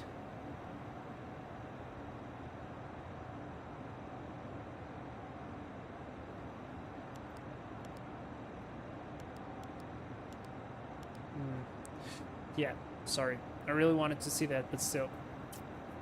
Not gonna happen, probably. Not right now, at least. Anyways, so there's like all of this stuff that I had to think about and analyze and remember for this flight to be successful. And I think it's good stuff. I mean, it's good stuff even for you guys who don't fly in real life. And specifically for those who fly in real life, it's very important to understand all of these concepts, because it affects really the performance and all this stuff. So yeah, other than that, looks like we are flying normally, maybe like at what 20,000 feet or whatnot, but actually we're flying flight level 140. It's just the terrain that's incredibly high around us, and the weather so far looks pretty good actually, so not too bad. I hope it stays this way, and we will be able to get into La Paz and enjoy some views. If not, we will probably fly there somewhere in the future again. So yeah. Alright, let me continue to reply to the chat. Syncrush Life 97, are you allowing to tell us how things are going at your flight school? Well, I can tell you how things are going, yeah, sure. So, well, I'm slowly building up hours. It is going a bit slower than I would like to, but not much that I can do. But it's going.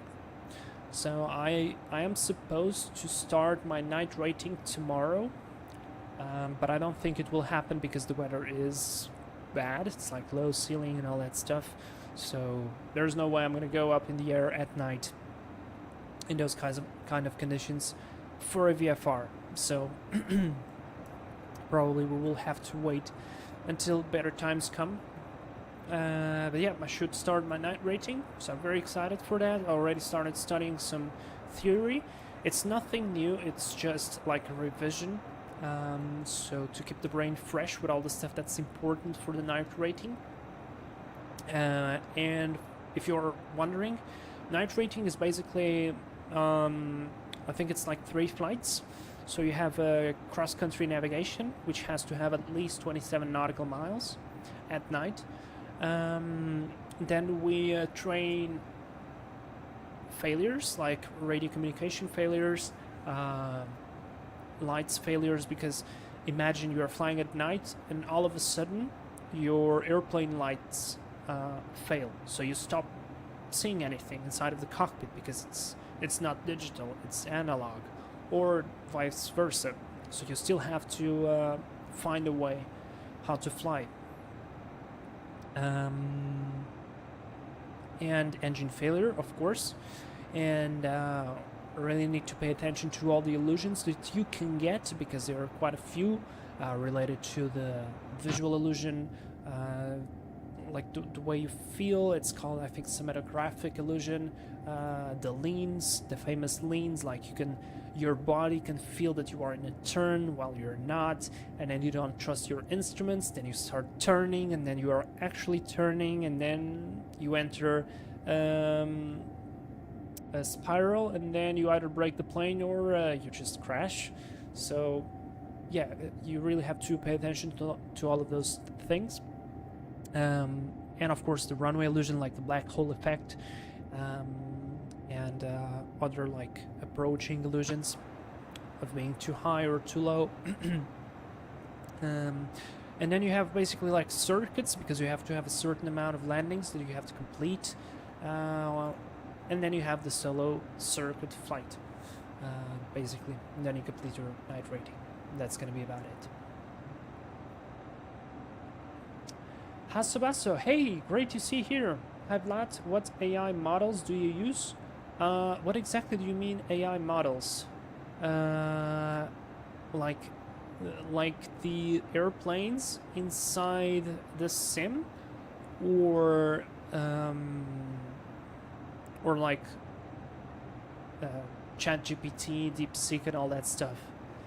I use ChatGPT sometimes, just really sometimes, because I don't trust very much what he usually outputs, because like I haven't used it that many times, and it really can give you some false information. That's really bad.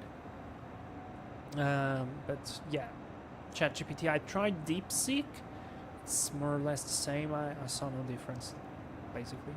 If it's the airplane models, I use the XCSL models. They were originally being used for for Iveo, but there is a plugin that converts them for XPilot, and that's exactly what I did. I converted them, and I'm using them because they are a little bit better. They have a more variety than the Bluebell that comes with XPilot, and that's cool. So yeah. And Virtual Pilot, I watched Reloreshka, a Russian travel program about La Paz, and the team had some problems with energy and breathing there. Yep. I mean, I feel like I read somewhere that some people, simply when getting out of the plane and going into the terminal, where you have to like cross the jetway or climb stairs or something like that, they already felt like it was that fast. They already felt like difficulty. Virtual Pilot, ground speed grows up. That's why I'm thinking of what ground speed would be normal on our approach. Well, you can just go to this website that I showed you. It's called E6BX Bravo X-ray, and there is this true airspeed calculator. You can just input whatever values you think of, and it will give you the true airspeed. So you can analyze this stuff all the way before getting there and be prepared. Igor Nyabov, hello, welcome to the live stream. It's great to see you here. Have a good landing. Thank you very much. If that's Sparky 747, what do you use for the runway performance calculations? Yeah, this is not the Sparky. And unfortunately I don't use any performance tool. I was really hoping that the VAS toolbox had a 747, but it doesn't. So it really goes to the, well, trust the performance values of the airplane. But yeah, I'd really love to get it. I mean, I think I asked someone, and someone has given me a performance tool for the 747, but it was on an Excel, and it was a little bit difficult or a little bit complicated to use. Let me check here. Nope, I don't have it. I don't have it already. But there is somewhere on the internet a PDF, an Excel document that it's done like a performance calculator. And yeah, you can use that.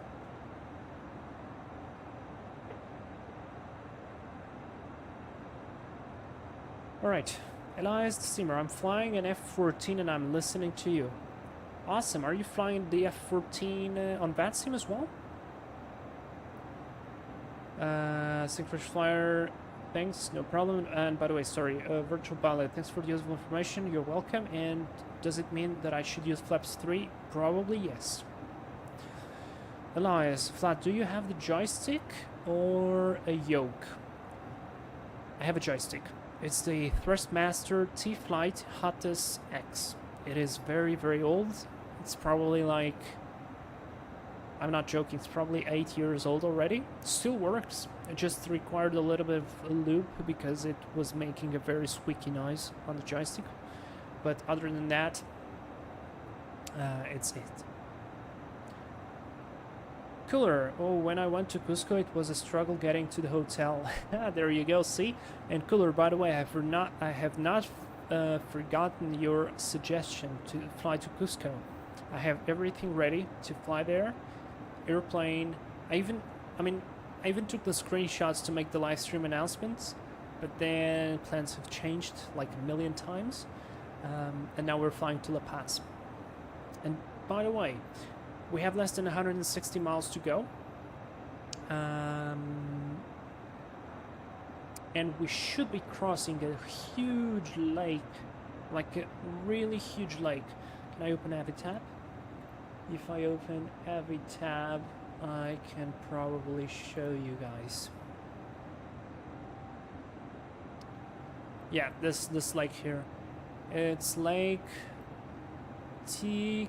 Oh my gosh, I can't read that. Sorry. Stand by. Titicaca. No, Titicaca. Alright, that's Lake Titicaca. Whatever that means. It is a huge lake. We're gonna fly over it on the way to La Paz, which is right here. So yeah, I am looking forward to that. And you can see all this flat area. It's really impressive stuff.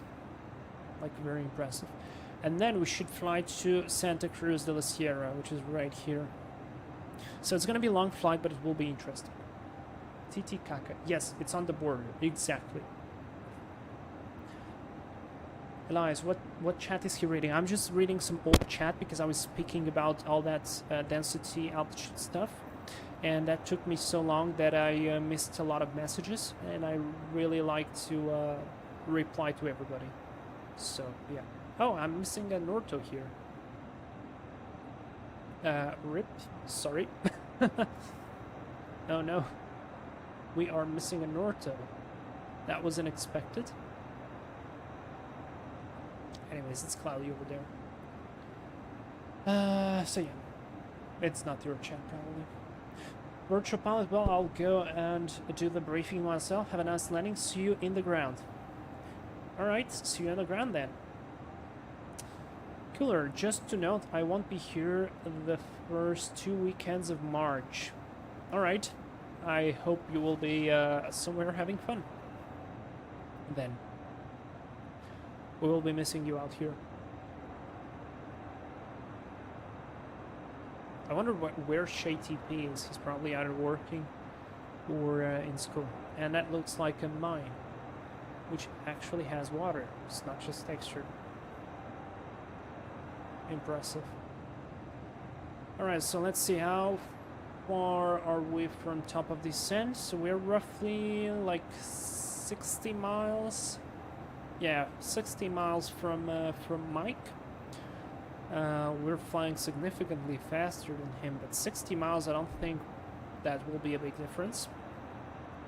We have 124 miles to top of descent, and I mean, guys, I'm gonna use auto brakes, okay?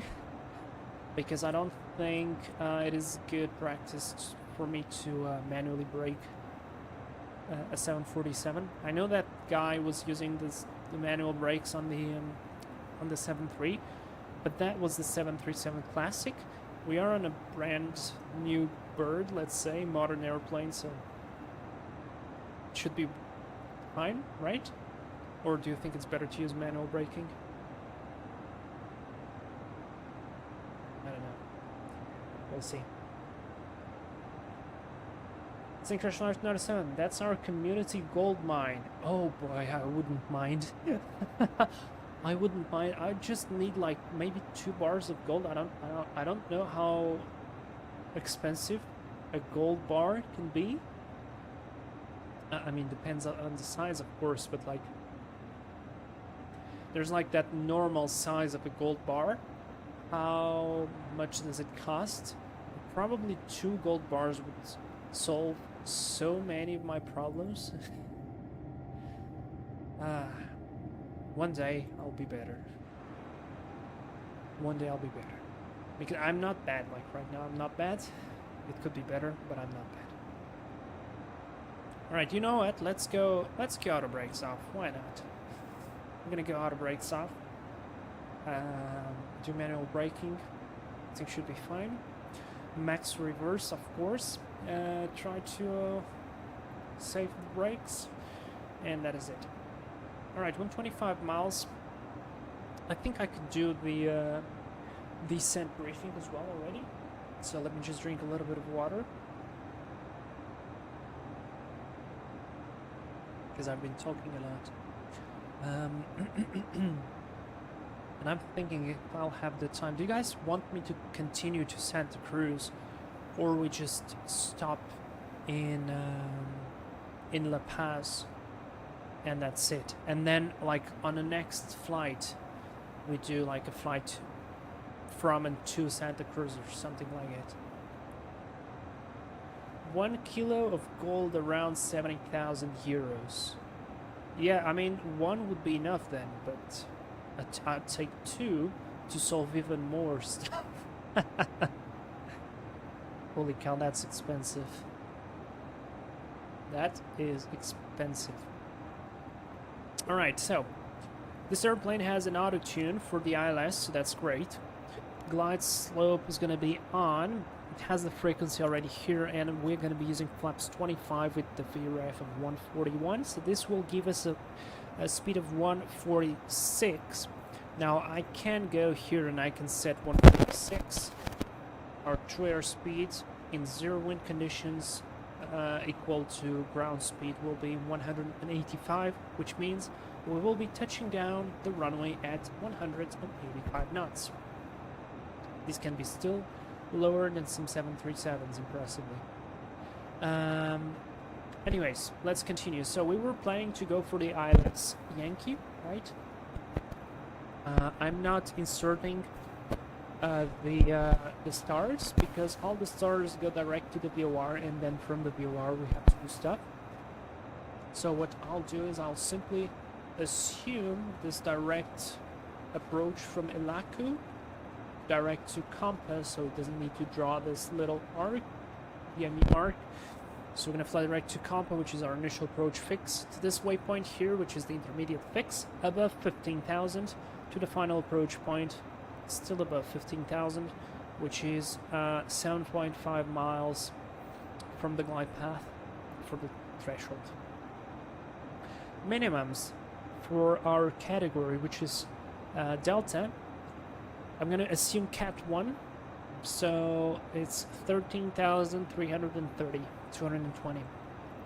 So because I'm not sure how X-Plane actually does terrain there, we're going to use radio, 220. It's already set here as well, so good stuff. And let's see. I want to read the missed approach. So it's in Spanish, but it's incredibly funny, because in Spanish this reads aproximación frustrada, but in Portuguese it's frustrated, so it means frustrated approach. Anyways, turn right, follow heading 137, or maybe this is like a VOR. No, this is literally heading 173, sorry. So right turn, heading 173 and climbing 17,000. Ask for directions at control. Alright, so missed approach, really simple. Go around, right hand turn to heading 173, climbing 17,000. Yeah, man. I mean, totally fine. Go around procedure, climb to 17,000 feet. Like, yeah, I do this every day. Oh my gosh. Okay.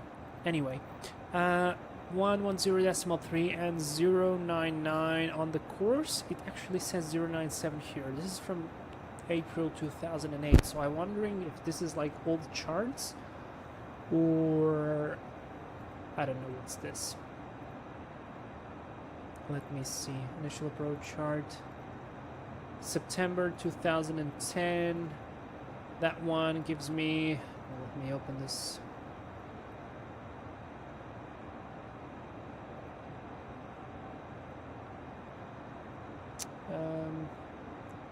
There was a way that I could... oh. Wrong button. There was a way that I could... oh, come on.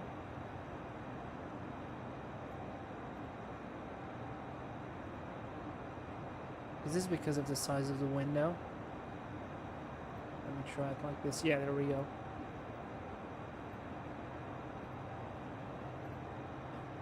Because this is from 2010 and it still says 097, so I'm not sure why the course here is 099, but I'll trust it. But it should be 097. 2 degrees shouldn't be a big deal, plus it's a, I mean, it's a glide path, so fine, I'll take that. Alright, that works.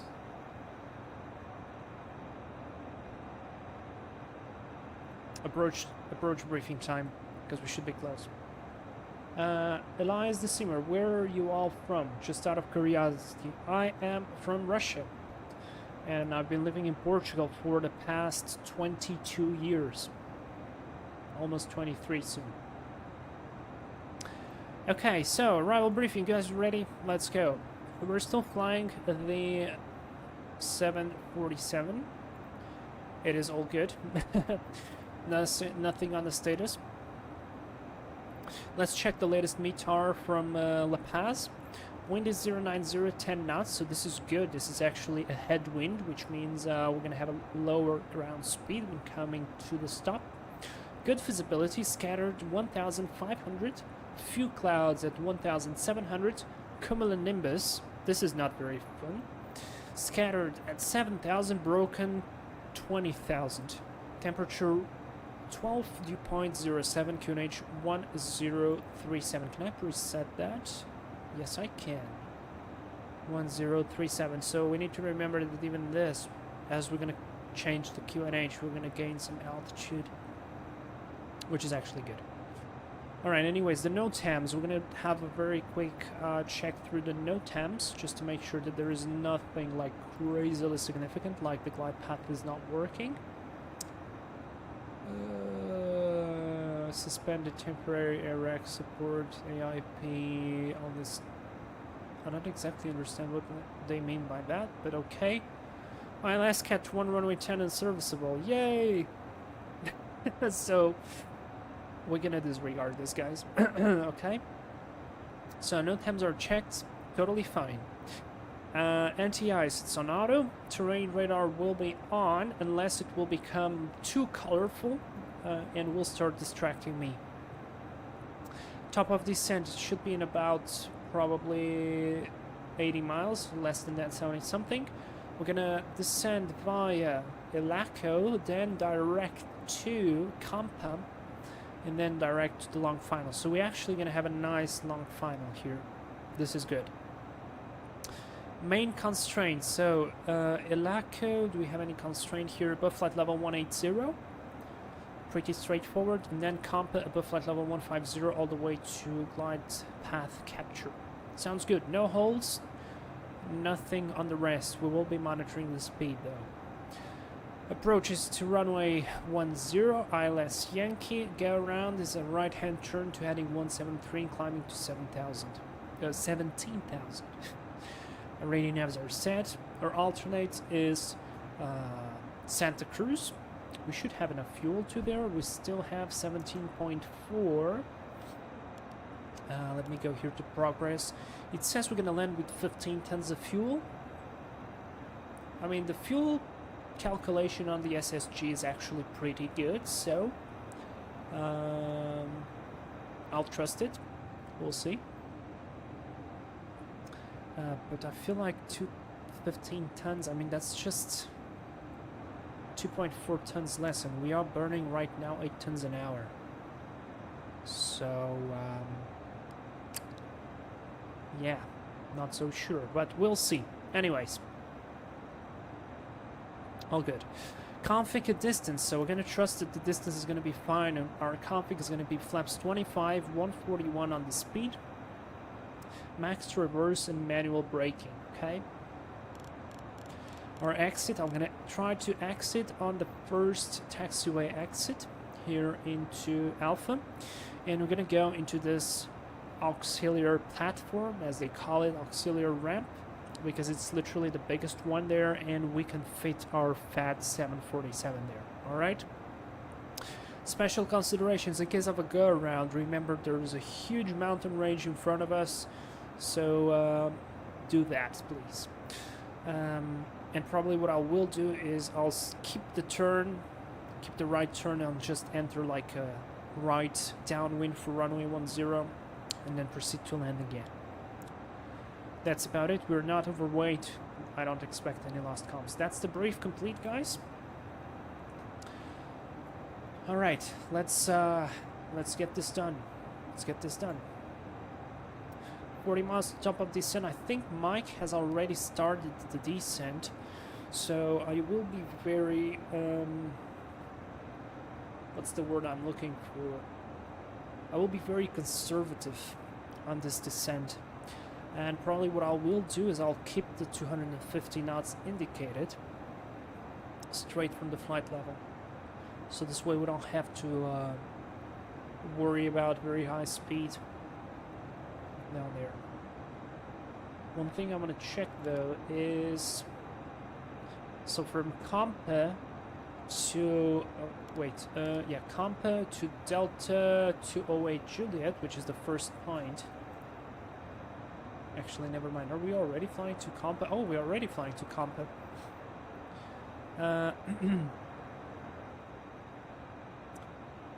Let me go. Initial approach fix. It's... Oh yeah, we're... Never mind. God damn it. I'm now confused. Right, here we go. From Compa to the initial approach fix, we have 34 miles, and then from there, this is important, this is 6, 7, 8, 9, 10. It's 10 miles from the initial approach fix to the runway. No, sorry. Never mind, it's a little bit more than that. Or maybe not, maybe actually not.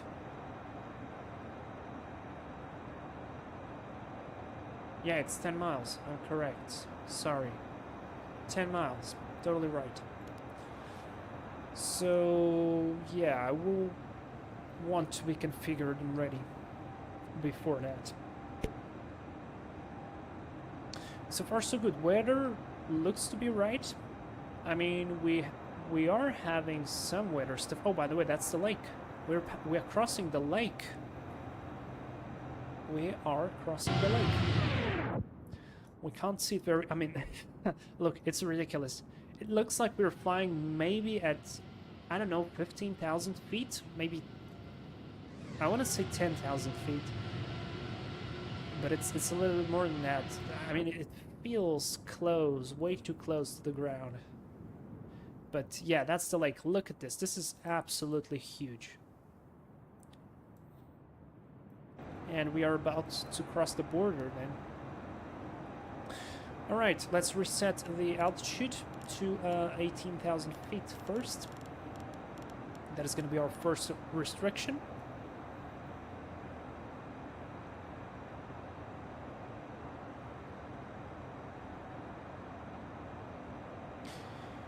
And let me see.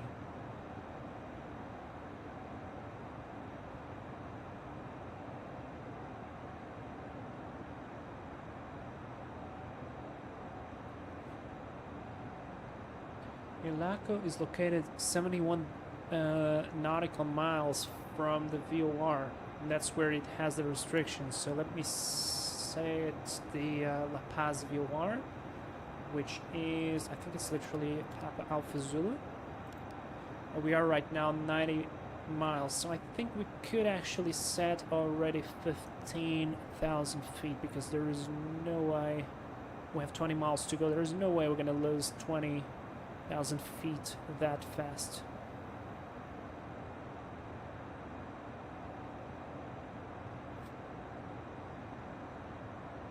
not sure. Alright, there we go. There's the descent. I want to keep my speed. I'm just finding bugs today on this airplane. Yeah, look, 18,000 feet. It shows right there near the descent. So here we go. 250. I can set 15,000. Let the airplane descend. We're going to be managing it with speed brakes. I don't mind if it accelerates now. I'm just going to start worrying about speed from Compa, because that's 35 nautical miles. But remember, it's going to be 35 nautical miles, not flying at 250 or 200 knots. It's going to be flying at a lot faster than that. Elias the Simmer, could you repeat where you were? I'm sorry, I was just playing around with the F-14. Well, we just started our descent. And speaking of that, we need to do the descent checklist. So let's do a very quick recall. I know I have the message of the drag required. I'm going to disregard that. Recall checked. No notes, auto brake, manual brake. Landing data VREF is 141, so plus 5, 146. And minimum's 220. Radio. Approach briefing is complete. Descent checklist is completed.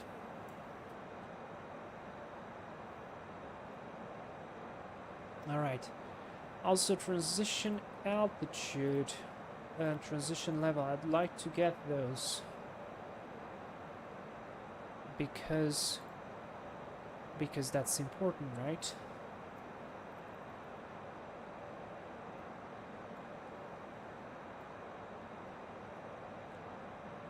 I can't find that written anywhere. I'm going to assume it's going to be flight level 200, okay?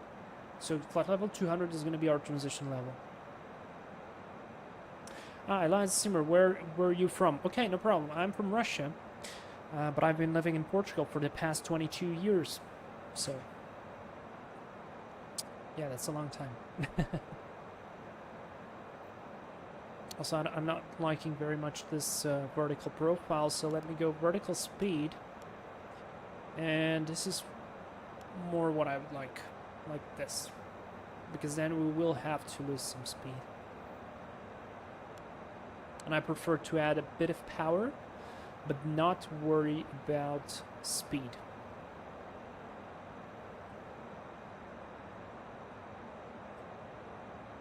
Synchro 907, you should write that in your BL. Nah, I'm fine. Look at the lake, by the way.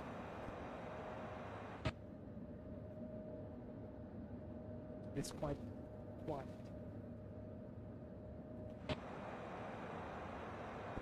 The sounds are up, right? Ah, the sounds are a bit down. Maybe that's better.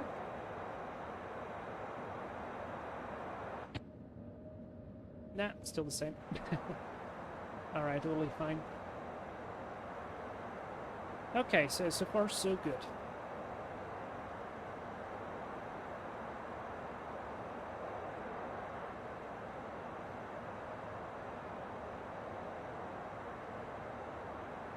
How long am I streaming? 2 hours already. Guys, I'm not sure we're going to be continuing to La Paz, correction, to Santa Cruz. Do you guys want me to go there? I mean, it's another hour of flight probably. It's beautiful, don't get me wrong, but probably we'll get into the 4 hours of streaming. I'm not so sure I want to do it. Maybe we'll get there another time.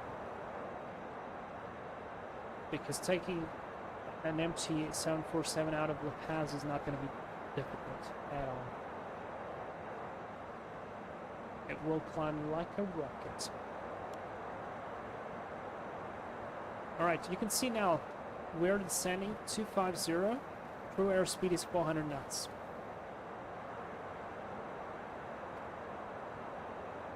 And this lake is really huge. Oh my god. And I'd really love to see our cabin elevation. There is Mike. He's about, what, 40 miles in front of us. That sounds good. Can anybody? check where is the cabin altitude on the 747. How can we check that? There's any trick? It is looking amazing. Honestly. Like, look at this.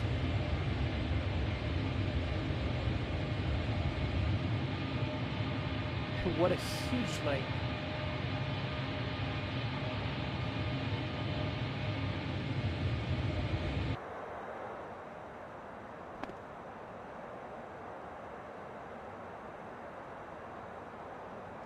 Let's see. There's Mike. He's coming close to the airport. Good stuff. Oh, there's an airport there. Wait, want to check it? Huh. Alright, this is another fun one. No go around possible.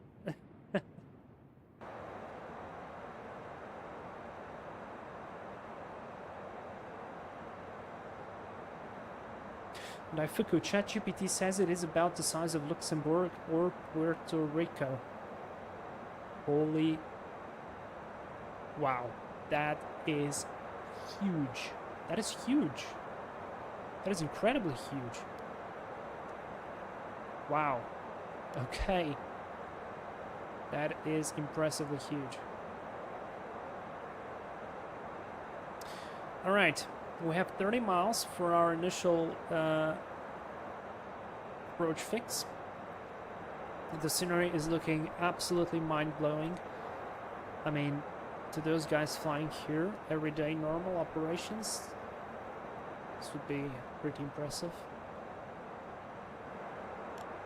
Vertical speed so far looks good.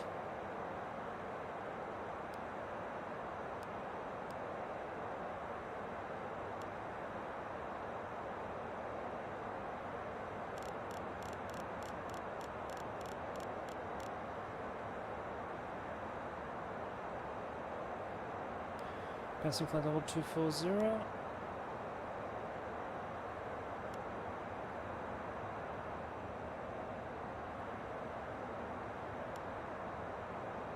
There we go. I want to keep going like this. I like this. And look, we have descended. Our true airspeed right now is 363 knots. We are 30 miles from capturing the ILS. 30 miles, guys.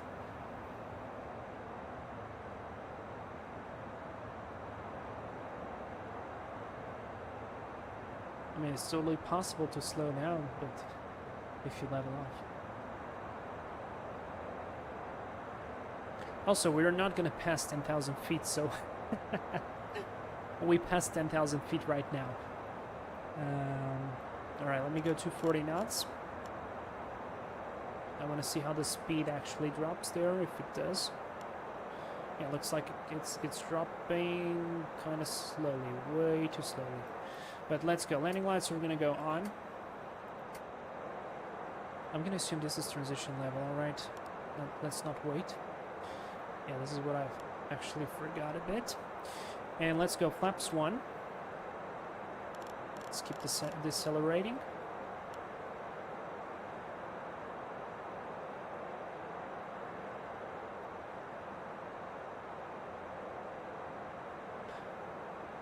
Secretary Narsan, please put your seats in the upright position. We will be landing shortly. Oh yes.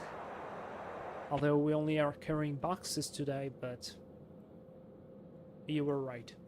I would put, you guys are sitting here, here, and probably everybody else here on the back, right? Enjoying the views. I mean, these guys are not enjoying anything, but who else is sitting here? Oh my god, look at this view. Are you kidding me? Wow. Holy crap, it looks amazing.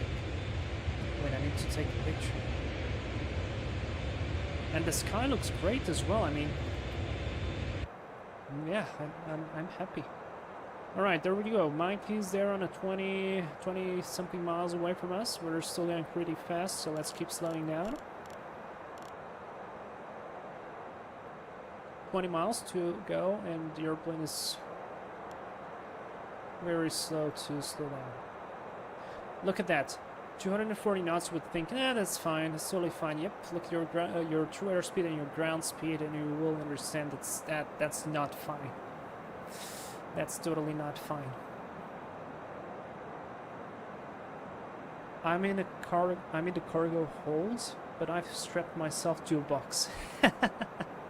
That's a good idea. All right, and I just want to check something. Can I lower the green? No, I can't. I probably will take the terrain radar off.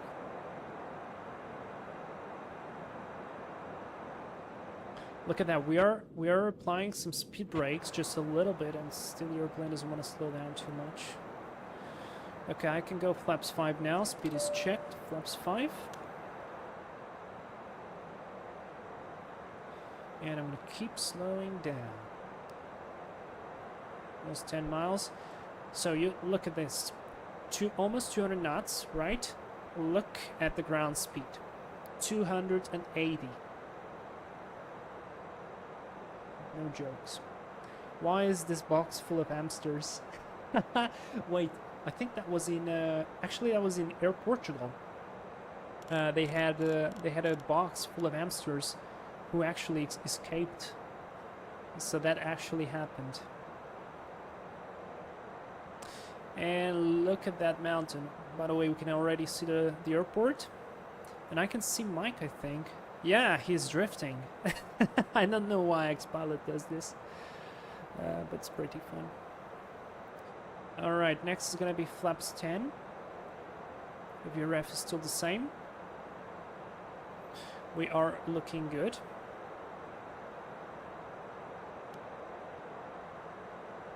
We can actually lower the vertical speed even more because we decelerated a bit. Look, below 200 knots, ground speed to 60. And I'm going to arm the speed brakes. No, only when the gear goes down. Limitations for flaps 10, 245 knots. So I'm not waiting. Flaps 10. Glide slope alive, localizer alive. Let's keep slowing down.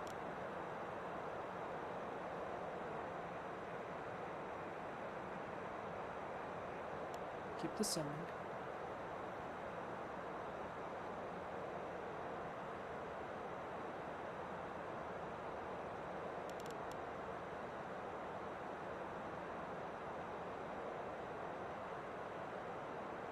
Alright, about 15 nautical miles to the airport.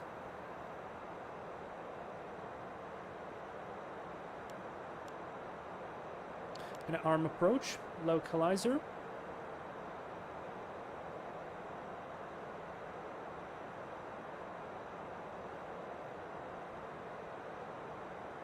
Look, we are 180 knots almost. Ground speed 230. Not a joke. We're almost intercepting there.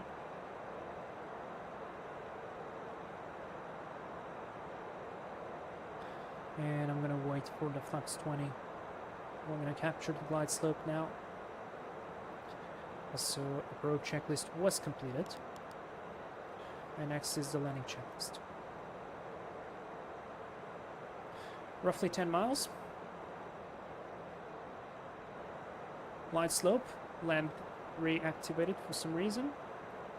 Might take that.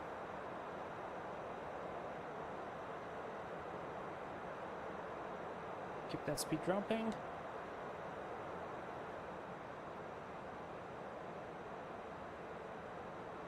Man, it looks amazing from the outside. That mountain though, holy cow. It is big, and there is an airport there. Wait, I just saw it. Yeah, that's an airport. Alright, we are 10 miles away. 10 miles away, and I'm dropping the gear. Gear down. Speed brakes armed. Flaps 20. 17,000 feet set. And let's go. Flaps 25. VREF 146. Lights on. Auto brake not required. Landing checklist, speed brakes are armed, landing gear is down, it's green, flaps 25, set. Landing checklist is completed. We are stable. Look at this, 7.5 miles. Our airspeed is 146, dropping a little bit for some reason. And look at our ground speed, 177. Not a joke. So remember, I think we were planning for 140 something. Our true airspeed was 183. We are within. We are within. Also, let's set a heading of 173 already for the go around in case we need it. And let's advise. La Paz traffic, Giant 311 Heavy is on a 6.5 miles final runway 10, La Paz. Also check out the power. Look, 70%. Usually we require about 55 to 60% to be stable on the 7.4. And it is 70 something percent on this one. Not a joke. I'll probably keep the auto thrust on. Maybe. Maybe, we'll see.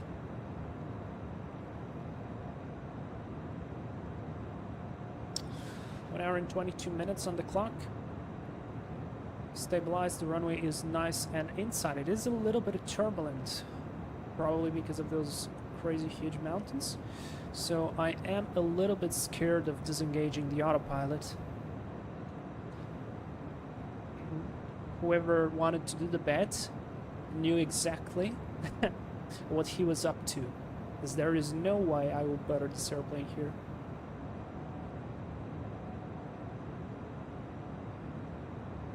Alright, I'll wait until 1,000 feet.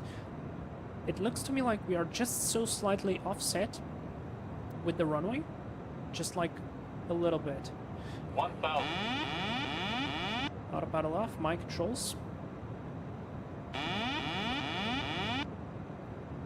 And let me go auto throttle off. So now, watch out the speed, watch out the rest of the stuff. Please shut up. And I will shut up as well to be focused.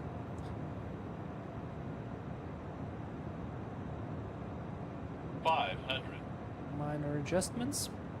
This airplane has a lot of inertia, so make sure to not overcompensate. 400. Don't get high. Don't get high. 300.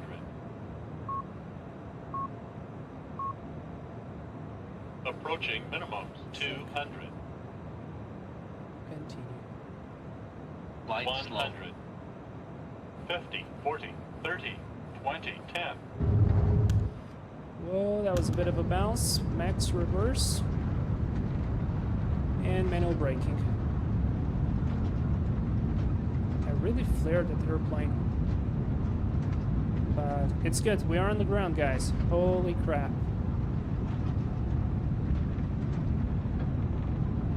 Alright, the reverse is stopping the airplane, no problem.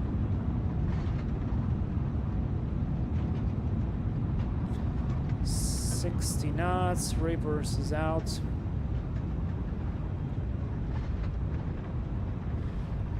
Ooh, welcome to La Paz, guys. What are those trees doing there? That should not be there. Oh my gosh, AP on. 1 hour and 24 minutes. That was a bit of a oof landing, but I'll take it.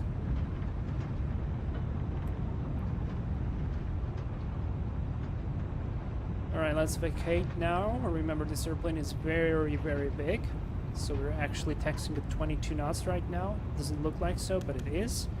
Speed brakes up, flaps are going up. And Mike is happy. He's doing a wheelie for us.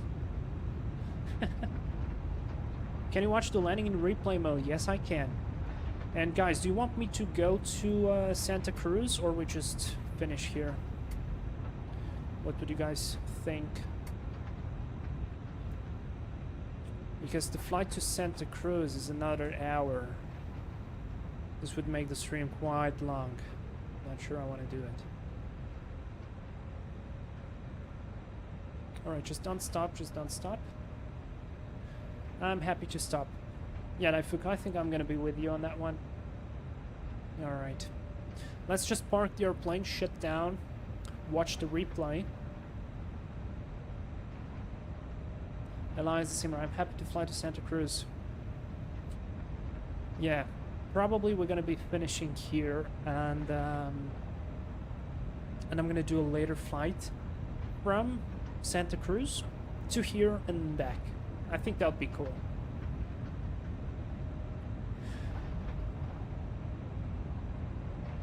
Yeah, I'm just, you know, I'm just a little bit tired. That's why. Alright, APU brakes, auto throttle. Let's engage the flight directors. Mike, you are... Anyways. We are going here to the fat ramp for the Fat Boy 74.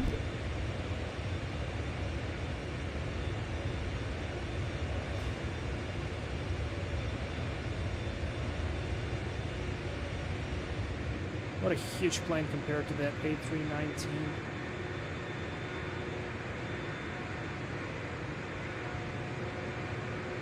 And probably jet busted the hell out of that poor A319.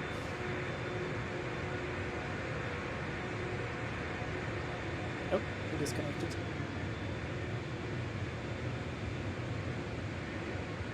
Alright, let's do a 270 turn here.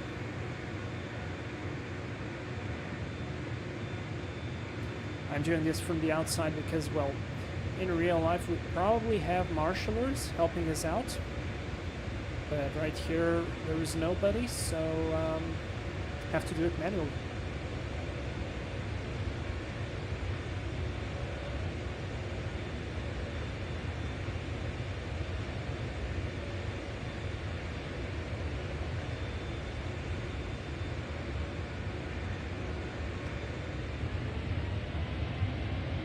Bit of juice, otherwise I'm going to be stopping here forever. Even though I feel like this is the right speed, nah, it's slow.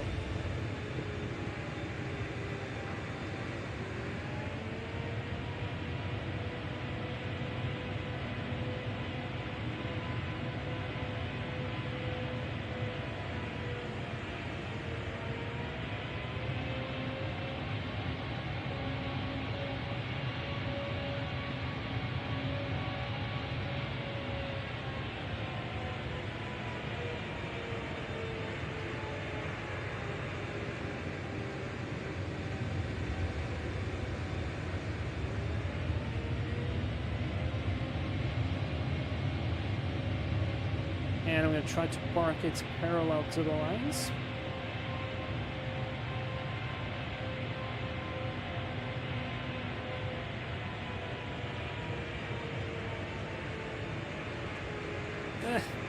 Nope. Like that. Alright, the brake is set. Let's switch off the terrain radar here on the first officer. We have got APU. Yep, and so I can shut off the engines. Whoops. So, lights off. Beacon off. Seatbelt sign can go to off. And fuel pumps can go to off as well. Hydraulic panel can go to off. Wonderful. Let's do the shutdown checklist. So hydraulic panel is set, fuel pumps off, flaps are up, parking brakes set, fuel control switch is cut off, weather radar is off. Shutdown checklist complete. I'm not going to do the secure. And let's watch the replay. After replay, we put the ground services, open the doors and all that stuff, because I'm worried that we would have the doors open on the replay.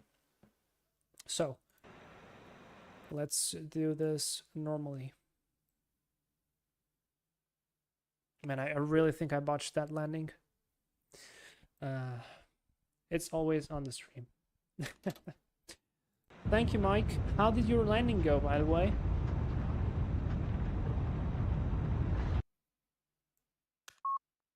Alright, this looks like a good place. Let me go into spotter. I mean, I had a name. I think Mike invented it. when I was doing the tour of Russia, we had the spotter. I think he was Vitya. That was his name. So we could have the spotter Victor looking for the Atlas Air 747 coming to land into La Paz. Unusual to have such high airspeeds. Spotter Vasya. Oh, it was Vasily. Yes, exactly. I don't think it was that bad, but I like Ryanair. I don't think it was bad too, but I think we are about to find out the... Oh yeah, that was pretty bad. That was a cargo lux style landing. That airplane really didn't flare that much. Which is weird. Because we had less flaps. Maybe because of the... of the high altitude? I'm not sure. But yeah, that was a little bit... Oof. It was a little bit on the hard side. But I'd take that. See, that's why I didn't take the bet with that guy. Probably I know what's the deal. I think I advanced the throttles too early, too idle. Because lack of drag. But lack of drag would actually add... like it would have floated too much. This is exactly the opposite. The airplane fell like a rock. Approaching Do we have minimum. vertical speed? Look. I have pitched. Yeah. I guess I need to start the flaring a bit earlier. Anyways, it's still good. It's still fun. I hope you guys learned something. And man, the scenery is impressive. Look, we were looking at the at Google Maps, but we can actually check all the stuff here on X-Plane. Look at that.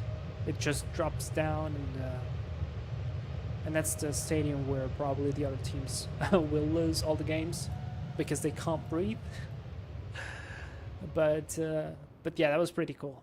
That is pretty cool. And those mountains are just incredible. Right. Okay, let's end the replay. Let's put some parking brake, GPU stuff. APU goes to off.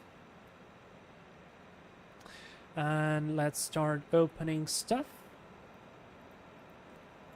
Tail stand on. And now I just need this, and this. I think that's it. Let's leave the airplane. This needs a full realignment of IRSs, so I can actually shut down the IRSs for this.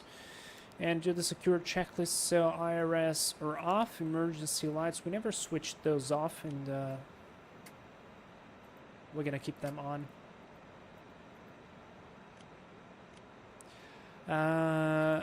Packs, just leave that. Checklist complete. Very nice. Transponder to standby. Let's leave here. Open the door. I put the stairs down already. Down we go. Here we have the boxes that we transported. And we can leave. Alright. Very, very cool, guys. I hope you really enjoyed this live stream and learned a little bit about what is density, altitude, and how can it affect your flight. It was extremely fun to fly here. I will have to improve my landing technique on the 747. It's definitely lacking, but with time I'll get there. We are definitely going to return here to La Paz, but on a more convenient airplane. Or maybe, actually, I have an idea, but I'm not going to tell you what idea that is.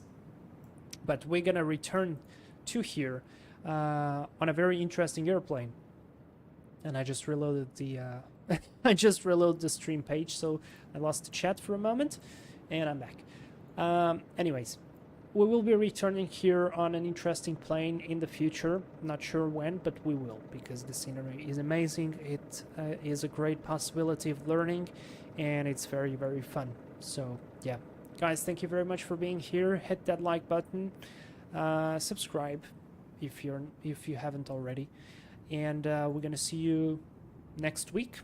I don't have anything planned for next week, so it should be a free day. which means I will be able to stream and be with you guys right here. Until then, I wish you a great week. Again, thank you very much, and see you soon. Bye-bye. I feel like I need to leave the live stream with this picture because it's just majestic.